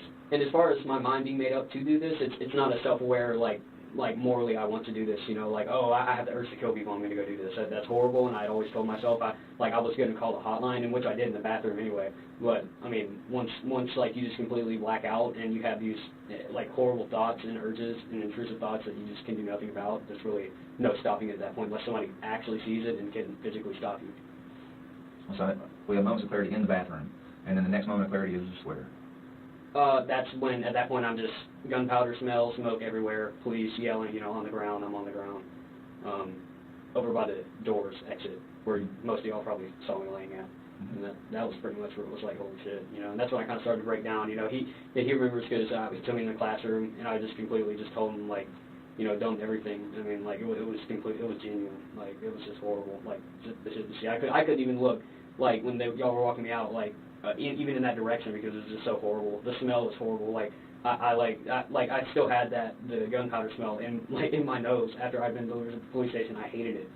I hated everything. Like, I hated the dust that was on the floor that fell from the ceiling. I didn't like any of it. I didn't even like the clothes that I was on. Yeah, that was, we see that in the video, the dust that came down. Yeah. Oh, yeah. Tell me about the dust. Like I said, actually, physically, I don't remember, but I do remember whenever I was on the ground that a lot of it had fallen. Yeah. But yeah, as far as the video, I'm assuming at that point it completely covered the video, like it wasn't even visible. Going back to before school, all right, so we talked about grabbing some mags. The gun was in a box? Yes, sir. So, covered in clothes. He had some clothes over it, which I guess was another, like, you know, last resort, like, to hide it. All right, so that's my next question. To you, is that hidden, or is that somewhere where you know to go find it? No, that's hidden. I looked for it for a good while. Like, that was a really good, like, that's not him just half-assing, like, oh, you know, I'm going to hide this. Like, he knew by like, you know, at this point, like, something was definitely very off, and he was going to give me the help that I needed. Does he go to work before you go to school or something? Yes, sir. All right, so when you're going to school, you're alone? Yes, sir. What time did you get up this morning? I didn't get up this morning. I've been awake for, like... Oh, so you stayed up all night? Yeah. Okay. So it was just that was most of that just stemmed from the sheer like fight of just trying to fight off this urge and this bad. So once your dad left for work, is that when you started looking for the gun? Yes, sir. What other, I guess, preparations did you make? That was pretty much about. I remember just grabbing whatever thing I saw that could somehow conceal it. You know, which at that point was just horrible because like somebody even thinking along those lines, which in this case I'm assuming was paper from what I can recall vividly. Paper, a poster maybe was wrapped around it. Where'd you get the poster from?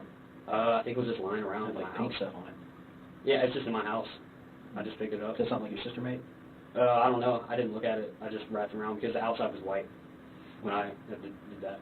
You did that. I found some yellow gloves in the hallway where he was laying at. Did you put yellow gloves on? Those probably are my gloves, but I definitely at the time I definitely thought they were more purple gloves. But yellow gloves, I can't think of who else's they would be, so I just obviously assumed that those were the ones that I had taken. Why would you put on gloves? I don't know. I told him, we actually questioned about that. Like, why would I do that? I can only assume this is like a thing because we were talking about separation. Is like me from that, but at that point, I don't think I had that much like the self-awareness left to like even think of something that could possibly help, which was like that separation. I think it was just simply gloves. Like, I can think maybe. Honestly, I really don't know. Maybe the heat of the gun. Maybe that's what they were thinking. I don't know. I mean, you shot the gun before, so yeah. You know that putting 100 rounds to it. Yeah, with the guard, I forget what they call it, the handguard on the specific SIG model that I have, he took really quickly. That's the only downside from what I've seen. What do you mean he took really quickly? Heats up. Oh, heats up. Yeah, like you put like 15, 20 rounds through it. That's why most people get a grip on it. Yeah. And he says you do not remember what range you guys shot at before? No, I think it was some like guy's name and then the range. It was like Charlie something maybe. Charlie. I'm pretty sure. Huh? Charlie Elliott. I think so. Yeah. You can just probably search up local ranges and like write it out. Maybe like a 40-minute drive from here. I think so. Yeah. Okay. Almost an hour. Your computer. What type? You said you played like a COD and stuff like that on your computer. Yeah, COD, RPGs, MMOs, open world games. Is there anything else I need to know about your computer? No, that's pretty much about it. I mean, really, I only use that specifically for gaming. Like, all archiving stuff, like Nick pictures, I straight up just put that on my phone, which I can probably find my camera roll. But the computer in of itself was usually just for music and gaming. Is there anything, it's intact, it shouldn't be taken apart or anything like that, it should be just, live? I assume so, but what I was talking to him about is that I do remember, screws, and we talked about how, like, the likelihood of it being disassembled, because I remember it being on the floor, So the only reason I could assume it being on the floor is taking some part out of it. Remember, I just took a bunch of random parts out of it at that point because at the time, like, and still honestly, I thought that the teachers who had like connected with multiple people, they were inside of my computer. So at that point, it had kind of spiraled into like, oh, like I got to do something about this. So I just set it down and just. How did the teachers get inside your computer? I don't know. I know they have some type of like technology, like they forward back to each other. I was thinking just like key logging possibly, whatever I type. What's your attendance like, Colt? It was pretty bad, like, leading up to this because of mental health stuff. Like, I really wanted to make, I was definitely unstable, so I asked him to stay home and that we were going to, I'll go back and then we're going to make that, move to give me the help. And I also was sick. I had strep throat, so. Right. I guess what I'm trying to say is, so you're staying at home when you're having issues. Why didn't you stay home today? That because it had just, like I said, it completely spiraled into something I hadn't seen or experienced before personally. And if that in this situation, we can take that and correlate it to the definition of like it's going to completely take over and just make me go because I wanted to go back to school anyway because I feel like okay, it won't be all that bad, but that's when all this shit just happened. Stayed up all night like trying to just get it to stop. Are there any other schooling options for you? Like being around all these people are an issue or anything like that? No, I think social-wise I'm fine. That's what the solo helps for. When I say like. When I say like fighting off these urges, I mean like whispers, like nooks and crannies in the wall that like I can hear. It's kind of like muffled. Sound like from the other room. Sometimes it can differ in tone. Sometimes it's hard to make out. Sometimes it's just pure whispering. But do you remember speaking to your dad before he left for work? No, I don't think I did. I might have told him that I did. Honestly I don't think I did because he leaves pretty early. What's pretty early? 6. 6:30. That's not super early, but I mean. Did he? When I talked to you this morning, you mentioned that he had taken your brother to school. Yes, sir. He did take your brother to school? Yes, sir. What time does your brother go to school? I don't know, but I do know that he usually takes him. He might have put him on the bus, but I know that whatever time my dad was getting up, which was around 6 or so, that my brother's school starts. Does he have one car or more than one car? He just has a truck. He just has a truck? Yeah. Okay. When his was his truck there when you left for school? No, sir. He'd taken his truck obviously to go to work. Okay. So you mentioned that you still don't remember where you found this box at. No, sir. I was trying to think like correlating like maybe the toolbox in the back of his truck, but then I started connecting dots, and it's just like, no, that wouldn't make sense because he was already there. That's just kind of a glimpse, like how much just diluted everything is. But that obviously kind of, it's like, okay, it was somewhere there. Okay. It was definitely covered up by like a bunch of clothes and stuff. So you mentioned earlier like that you did all this background research on Nick. As far as research, I know what you guys are thinking. You're thinking like what I looked up, what rifle he used and what round. That as far as that goes, I didn't. All I did was go to different sources that might have mentioned stuff like that, but it was only for like the emotional aspect of it. Okay. I wasn't searching what sources did you go to? Wikipedia, Reddit, just the usual source infos. I think regular news websites like the New York Times, Tampa Bay. How many people did Nick shoot? I think 17. 17. I think it's the worst high school shooting, like, to this day. You think? And it's Where did that school shooting happen at? Parkland, Florida. Parkland, Florida. It's kind of random, but I actually had made an account on Secure Us, which is a jail messaging website and mobile app, and I'd actually sent him a letter or two. You sent Nick a letter or two? When did you do that? That was a week and a half, 2 weeks ago. I just wanted to simply see, what was up. I definitely tried not to come off as weird. Okay. When you signed up for Securus, do you remember your sign-on, your log-on? Not really. I think I might have put the password in a text file, but I know it's like 0099 and a bunch of underscores and random stuff, but I have it in a text file, so you just go through one of those and you'll find it. Is that in your phone or? A computer. Okay. And what did you say in you said you wrote him a letter? Not wrote, but email, because you can send emails through that. And it was more of just like, hey, like, how have you been? Like, more of an introduction type stuff. You obviously can't be 14 when you write stuff like that, so I lied about my age. How old did you say you were? 18. Okay. And did he ever write you back? No, he didn't actually, which is kind of understood because he has a lot of crazy fangirls that constantly hog his email stuff. So how do you know that? He gets, Mandy, she says that there's a lot of like crazy like. Has she ever talked to him? Who? Nick. Oh, Nick? No, he hasn't. She wrote to him, but he hasn't responded. And you said you did that like a week or so ago? Week and a half. Okay. And did you tell him what you were having thoughts about doing? No, sir. You didn't? You just kind of introduced yourself? Yeah, just like a mutual like friendship thing. Okay. It's actually still there. You can probably just go to my sent folder and it's there. Okay. Okay. Did you say anything else in your email to him? No, it was more of just an introduction. The second one was more of like, like a, hey, I don't know if you got my first one, but if you did, it'd be cool. Just write me back anytime. That was all the second one was. It was pretty short. Did you talk to him about any of you mentioned that you and him, there were a lot of correlations between you two. Yeah, but I didn't bring, because usually with that, he doesn't even know me, so obviously I had to, start, normal with introduction and stuff. And I wasn't going to say really any of that openly, because it probably just make him feel more guilty. Did he suffer from schizophrenia too? He did, he had the psychosis symptoms, but he was notorious for faking his schizophrenia and the interrogation thing, he was looking around and stuff. But as far as that level of schizophrenia, I don't think he has, but I think he definitely has some form of antisocial personality, Why do you think he has that? Just him killing animals, threatening people. Have you ever killed an animal other than hunting? No, sir. Not that I can remember. What animals have you killed hunting? Just a deer. It's actually on my wall. Is it? Yeah. Okay. What others? I know you mentioned the trauma and all the things that you had in common. What else did you guys have in common? Really, it was just the emotional stuff was really just the gist of it. I'm trying to think of possibly other stuff. I know we had same interests, gun related, and we both like JROTC and Army stuff. Were you in JROTC? No, but I was planning on doing it. Were you? Okay. Where do we go from here, Colt? What should happen to you? Honestly, I think I should be put in a mental health unit.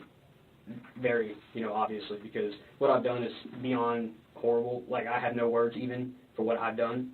And it's absolutely horrible that the parents have to go through the shit that I've caused. Unknowingly at that, so that's even more guilt with me, too. As far as what I should do, I definitely, now that it's over, it's just so many things running through my mind. It's shock and, confusion as to why, I did this, and, definitely having to give you guys info, obviously, so you weren't left in the dark. As far as what should happen to me, that's my personal take. I know you guys are a lot more formal when it comes to this stuff, so you guys probably know. But I definitely think I just need to be on some form of, antipsychotics, Seroquel, that type of stuff. I know my mom was on that for a while and it helped her after the whole thing with my grandma. But, yeah. Is that something that you've looked into in the past, though? Not really, but I know that's a popular antipsychotic. Bring it back. Bring it back. All right.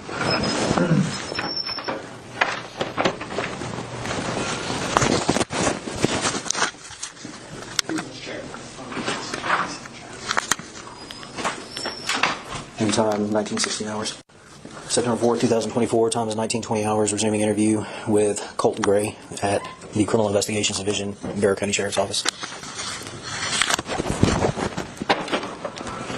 Okay, sorry about that.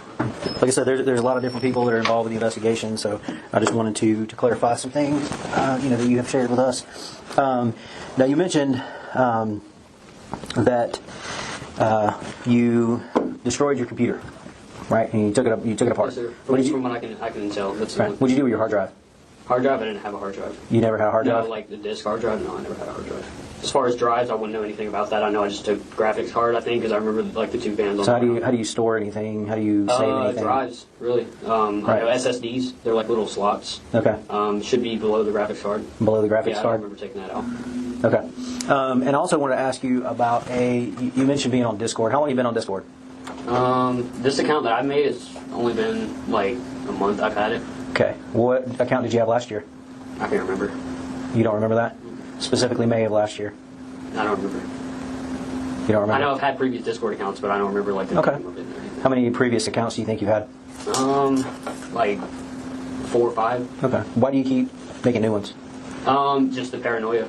It really is not fun, computer-wise, because constantly making new email accounts, thinking people distracting them. Do you remember when I asked you if you had ever made any threats on Discord? Yes, sir. You remember your answer to me? No, sir. You don't remember? You told me that you hadn't. I hadn't made any threats. Yeah, that you had made comments about possibly wanting to shoot up the school, but your friend on there kind of talked you down from that. Sir. Remember that? Okay. Well, last year... Last year, I remember this incident, yeah. Okay, tell me about that incident. I was in a server that was revolved around true crime, and pretty much what happened was it got raided by, people raiding means a bunch of people influx, whether it be bots or real people, and they spam stuff, and pretty much what they did, or at least from what I've had people tell me, on that past account, which I can't remember their names anymore, but they told me that pretty much they were saying they were going to, flash, report us, to the FBI and stuff, for simply talking. What would they report you for? Me, I guess whatever else they would have, probably like planning to do something. Probably planning to do something. Yeah. I think you're right. You did plan to do something last year. It's foggy. It's foggy. Yeah. You made a thread on Discord last May that you were going to shoot up a school. And when I talked to you originally about your I guess self-diagnosed schizophrenia and the voices and everything, you said it started happening about a year ago, right? And so that would be around last year, but that's a little bit more outside of the time that you had claimed to. Yeah. Why did you, if you weren't experiencing the mania and the voices then? As much as I have that now, that time in and of itself, I was extremely suicidal and depressed. Okay. And I was in a very bad online community that revolved around true crime. So it kind of echoed back and just. So the recent threat that you made to Mandy about wanting to shoot up a school, and that was because of the voices. But the one in May wasn't because of the voices. The one in May was because of the depression. Yeah, not only that, but if you were listening, like the complete echo chamber of just like having that constant stuff feeding into an already unstable mind doesn't really mix well. Mm-hmm. And I knew I wasn't going to do it. Like it was more of just like I like the attention because I had boasted about that, and the attention I got, that was more. So it was also that correlated a lot. I think you're right about that. I think you did like the attention. How many times do you think you've in the 4 or 5 Discord accounts that you've had, and do you have any other social media? Nothing I know of. You don't have a Facebook account? No, like as far as like chat, social media, no. I've never used those. Okay, no Instagram, Snapchat. Any account that I've had previously is probably wiped, deleted. Okay, but not recently, no. Why did you wipe and delete your accounts? I'm talking like months ago. Like, so and honestly, I don't know. I mean, that's just a habit. I mean, that's like making new emails, like thinking. How many different emails do you think you've had? It's only limited for phone numbers to like 6. Okay. What's your current email address? I have 3, I think. You know of? Yeah. What are your 3 email addresses? They're at Gmail, but I know 2 of them I can't remember, but I know the other one was more of like a burner. I think it was Declivity Decentralized, and I can't remember the set of numbers. Okay. Declivity? Yeah. What does that mean? I don't know. It just shows like really unique words.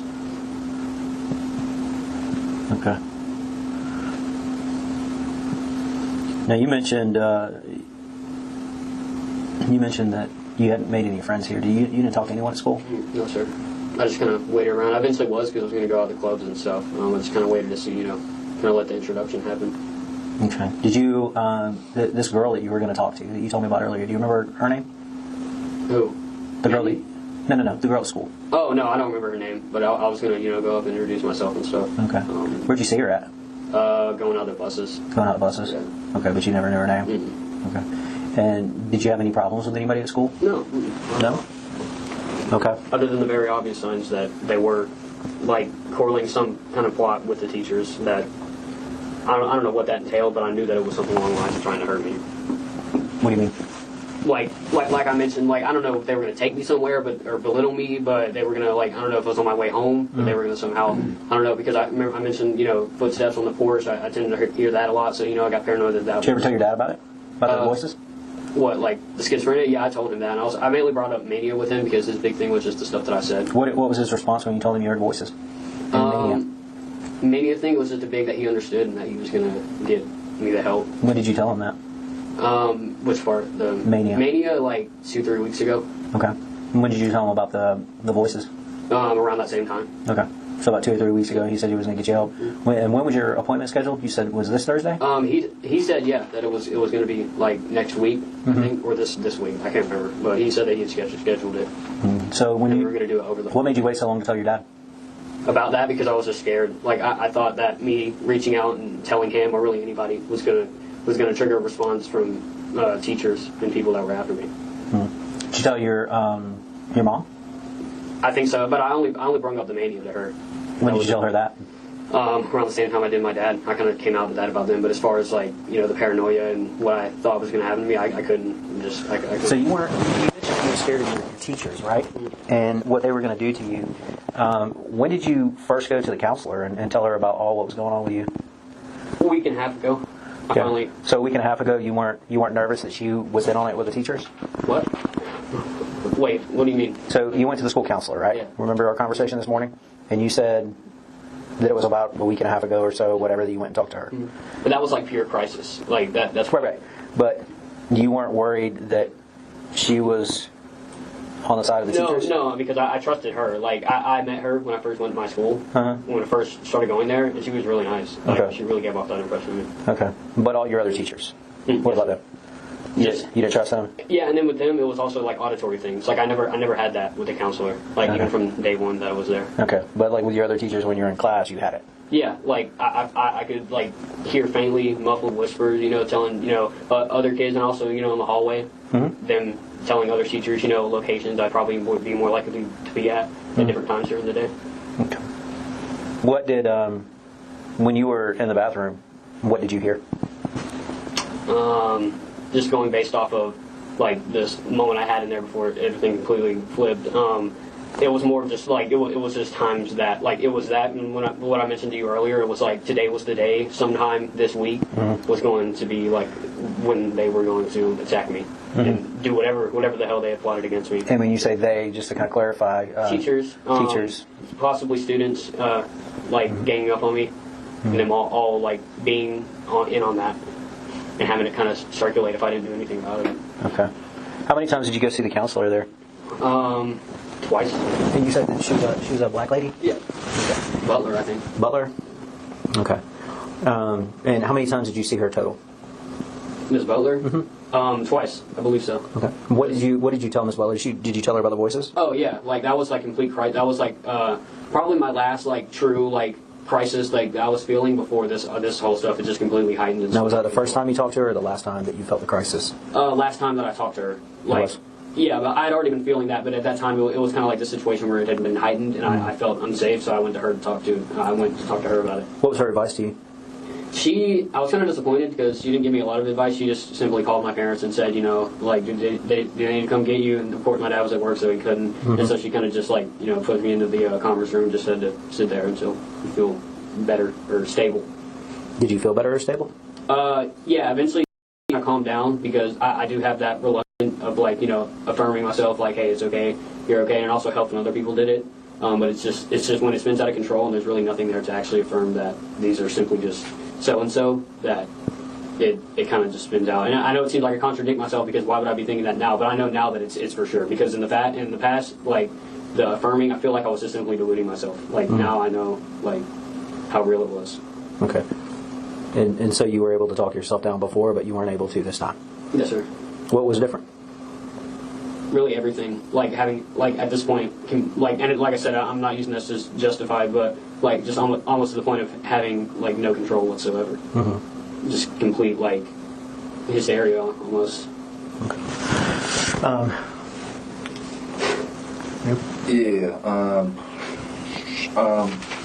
Let me out with the whole, you and Nick Cruz have a similar upbringing. What does that mean? Well, trauma-wise, like from an early age, he definitely had a lot of family issues and stuff. His mother, his birth mother, gave him up for adoption, and she abused drugs while she was pregnant with him. He struggled a lot, like socially, so that I kind of related to.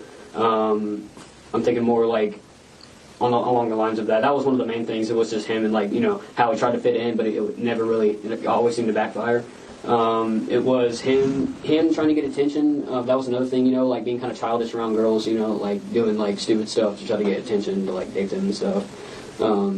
Was an actual video of him like scaring them to try to get some form of attention or reaction, and hope that they would ask him out. Did you do that? Me? No, I didn't do that, but I thought it was cute. And I can relate to that. Like, it almost goes back to elementary school, because I mean, one side of autism to another, I guess. What's your school history like? I mean, did you move around a lot? Yeah, a ton. I never really got. There were so many grades I just completely missed out on, and I never really got the social like add-up skills that I needed when I was younger. If I'm being completely honest. All right, well, let's go backwards. So you're in 9th grade now, is that correct? Yes, sir. All right, so 9th grade Apalachee. Where was 8th grade at? 8th grade, 8th grade I started in Jefferson Middle School, but after that, the whole stuff with my mom happened, and we moved to our current house from Jefferson, and so most of that was like spent, going back and forth because my dad, and my mom, were kind of like both pulling strings, so it was hard to choose. So it was more of me just going like back and forth with them, like switching households and stuff. And I wanted to do homeschooled, but it was just like there was so much happening. I could only assume that it was just not really that important to them at the time. Where's back and forth to and from? My grandma's house, or no, my grandma, her grandma had her mom had a house that she had still owned after she passed away. So my mom was living there. Where's that at? Fitzgerald. Okay. So and that's South Shore, correct? Yeah. Okay. So you're back and forth between Fitzgerald and where? Winder. So you're or Bethlehem. Back at your dad's house over there, Harrisonville, I think it was. Okay. So how'd you? All right. So your mom was in Jefferson. That's why you went to middle school there. That's why you started middle school in 8th grade. Gotcha. All right. So 7th grade, where were you at?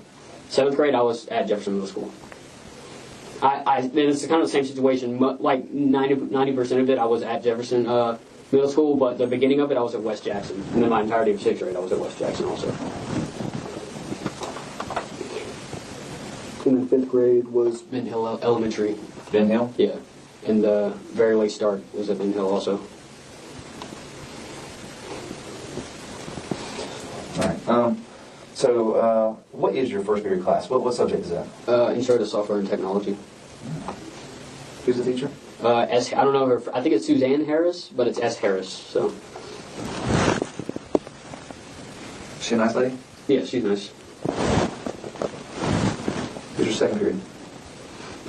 And nice in a way that I can perceive it outside of the very glaring things that she's in on with the teacher. But what were you going to say? I was asking, what's your second period class? Second period is algebra, and that's Miss Greer. I don't know her first name.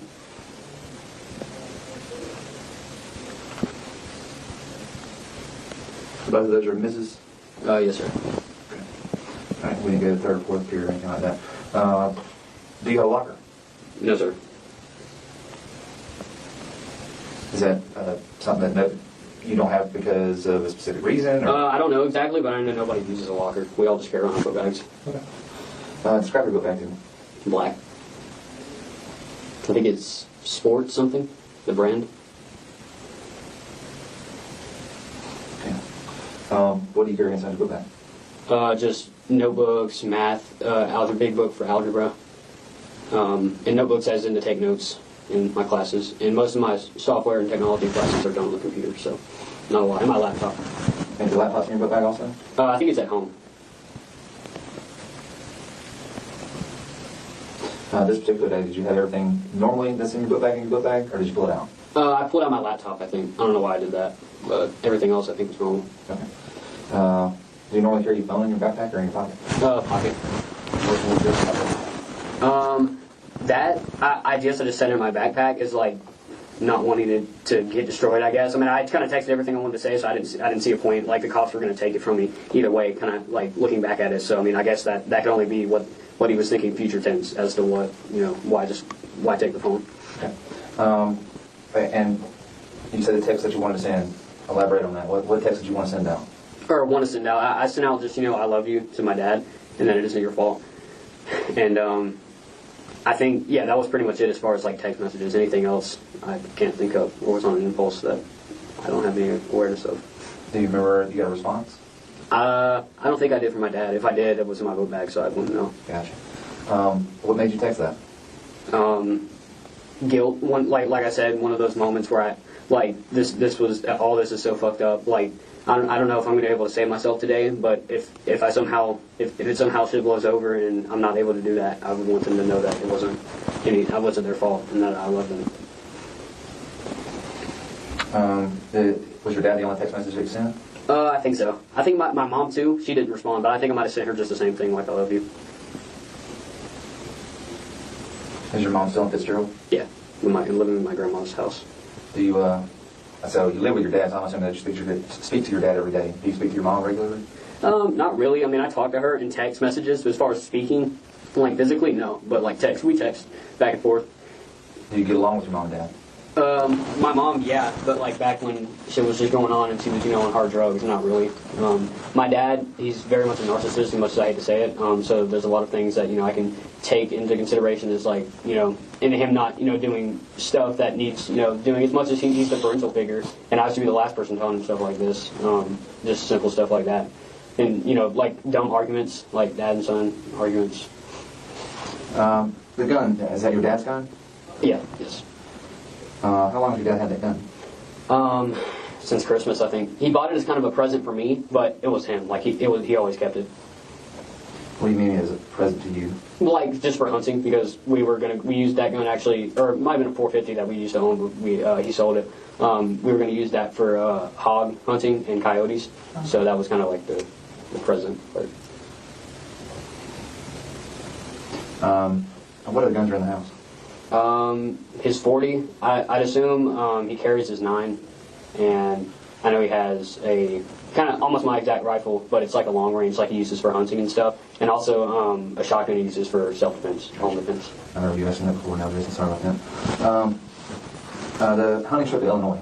What's that all about? He had been planning it. He has a mutual guy at work that had some land up there, and that he said that we were free to go up there. So for deer or? Deer, yeah, everything really. I mean, whatever's on there. He kind of switched it up. One day he wanted to hunt deer, the other day he wanted to, hunt wild boars and stuff. You guys hunt for trophy or for food? Just for food and fun. All right, so the comment that you made is that the students and the teachers were going to hurt you. Is that so? Again, elaborate again on this. For me, for my purposes, is that what the voices are telling you? Is that that exactly like that statement is what I feel truly. I feel like that they are. I don't know who they're working with, but I know that they are mutually like agreeing with each other in secret and plotting something against me, formulating some kind of plan. And that I know for certain. And it's not paranoia or schizophrenia induced. Okay.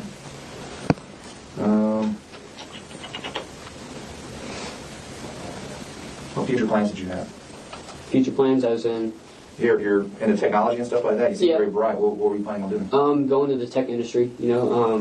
Maybe fixing up computers. Getting that as kind of a starter job, and then kind of having it formulate into like maybe an IT guy, somebody who works in that department.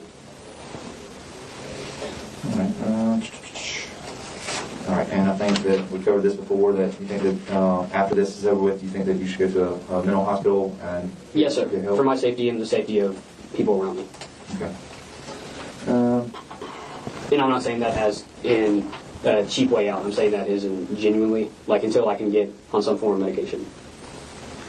Aside from the very obvious, aside from the stuff that I told you that I feel truly and honestly, just the paranoia side of things and intrusive thoughts as to just hurting people. Yeah. Well, I mean, I guess, what are we going to ask? All right, so if we ask the people that you hurt their families, what are they going to want to happen?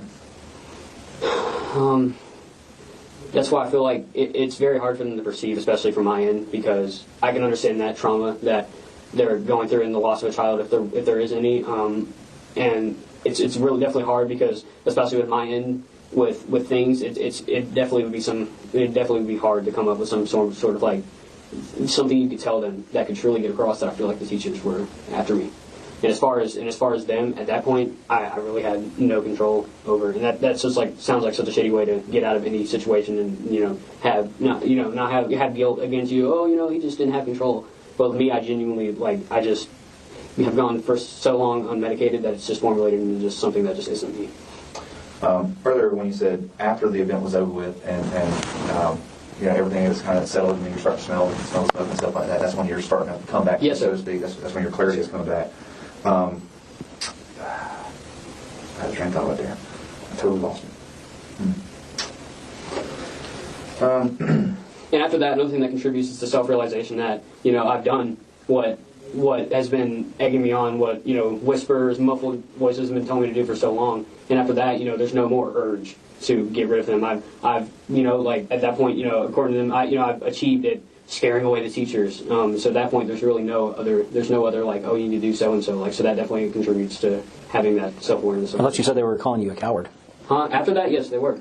That's where I was going with that. You reminded me. Thank you. So what do you mean as they were calling me a coward? So did the voices stop and you don't feel any need? They definitely continue. But at this point, cops surrounding me, in shackles. At that point, that's kind of just morally, naturally. That there's, you're obviously not going to just pick up the gun and start shooting again. But, that I feel like I feel like anybody from the outside looking in could see that would probably happen if, you were to somehow stop, oh, you coward, you didn't kill more people. Oh, you're stupid, you're a pussy. Do you feel like a coward? Me? In what way? I'm just asking if you feel that way. Like a coward for... You mentioned that these voices have called you a coward. Do you feel like a coward in any way? It's hard to gauge. Like, as far as like Howard, like I feel absolutely horrible about what I've done, and I luckily have had that realization. But as far as being a coward, like I don't know, it's hard to see what you're getting at. Coward. They're calling me a coward because I didn't kill more people, and that's just the blatant, edgy, like just intrusive shit that I like hate. Mm-hmm. Are they saying anything right now? No, sir. Because at this point, it's cringe as it sounds. I'm pretty much contained in shackles and under y'all's possession. So at this point, it's hard to tell. This has already been so much emotions flowing through that it's probably gotten up in the mix. When I'm sure as I try to go to sleep tonight, it'll probably start right back up, but not in the severity that it was today, because I don't know what happened today. And I don't. Do you think it's because, you mentioned this earlier, about the attention? Do you think it's the attention Not that at all. keeps the voices away? I personally thought that every true crime that I researched, people doing it for notoriety and attention, that was just absolute bullshit, and I thought it was really childlike. As far as attention, I only brought that up because I thought, posting, shit about, I'm going to shoot up my school was cool, because the people in that server, like, their appeal was, school shooters. So, like, if you say you're going to do something like that, they're also like, yeah, that's so cool. Okay, so you only like the attention online? Yes, sir. Not in the real world? No, not at all. Okay. I'm not proud of what I do. But you're online. And online is like, I didn't do that often. Right, but your threats online manifested into the real world. What threats, though? The May one? Well, you said last year that you were going to shoot up a school. No, that like I said, there was a lot of different formalities in that, like the depression and being in a really bad mental state and having a bunch of things going on. That didn't formulate into anything because I had an online space that I could echo back and forth with other people who had, some of the same illnesses that I had. Mm-hmm. So that. But it did this year. This year, yeah. At this point, I feel like it's completely evolved into like whatever it is, and it's hard to tell because most of it I think is honestly real. But as far as like the paranoid schizophrenia, which I can kind of tell out from the rest, and the intrusive thoughts, like that is definitely okay.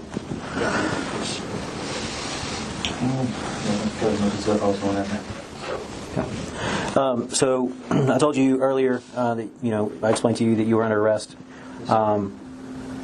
We are still processing evidence. We are still processing the scene. I've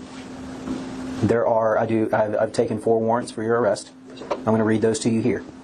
All right, what is going to happen? First, I'm going to read these warrants to you, and then you are going to be transported. Can you shake your hair out so I can see? There you go. You're going to be transported to the Barrow County Detention Center. Even I know you're 14 years of age, but the severity of the crime, you have to go to the Barrow County Detention Center to be booked in. Okay, so they're going to pull everybody out of the booking area. You won't come into contact with any inmates there. You're going to be fingerprinted. You're going to be booked in, and then you're going to be transported to RYDC, which is the Regional Youth Detention Center. Okay. There may be additional charges coming in addition to these, but I'm going to read these out to you. Each one it is 4 counts for 4 separate acts. Okay. The charge is felony murder. All right. So the first one I'm going to read out in its entirety, and then for the remainder of the warrants, I will just read the affiant statement, which the affiant statement is my statement, basically a culmination of the investigation. This is what we determined to have happened. Okay, so again, this is for felony murder. To the best of my knowledge and belief, Colt Gray did, and the county aforesaid, commit the offense to wit felony murder 16-5-1 in said county between the hours of 10:20 and 10:30. On the 4th of September, the place of occurrence being 940 Heyman Morris Road, Winder, Georgia, Apalachee High School, and against Richard Aspinwall. Yes, sir. Do you know who that is? No, sir. Okay. Colt Gray, while in the commission of the crime of aggravated assault, which is a felony, he caused the death of Richard Aspinwall, another human being, to wit Colt Gray, while in possession of a black semi-automatic AR-15 style rifle, fired the weapon in the direction of Richard Aspinwall's person, resulting in the projectile from said weapon striking Richard and causing his death. Richard Aspinwall was an employee of Apalachee High School. For the remainder of this, I'm just going to read. Again, it's 4 counts of felony murder. So this one is for Christian Gabriel Angulo. Colt Gray, while in the commission of the crime of aggravated assault, a felony, he caused the death of Christian Gabriel Angulo, another human being, to wit Colt Gray, while in possession of a black semi-automatic AR-15 style rifle, fired the weapon in the direction of Christian person, resulting in the projectile from said weapon striking Christian and causing his death.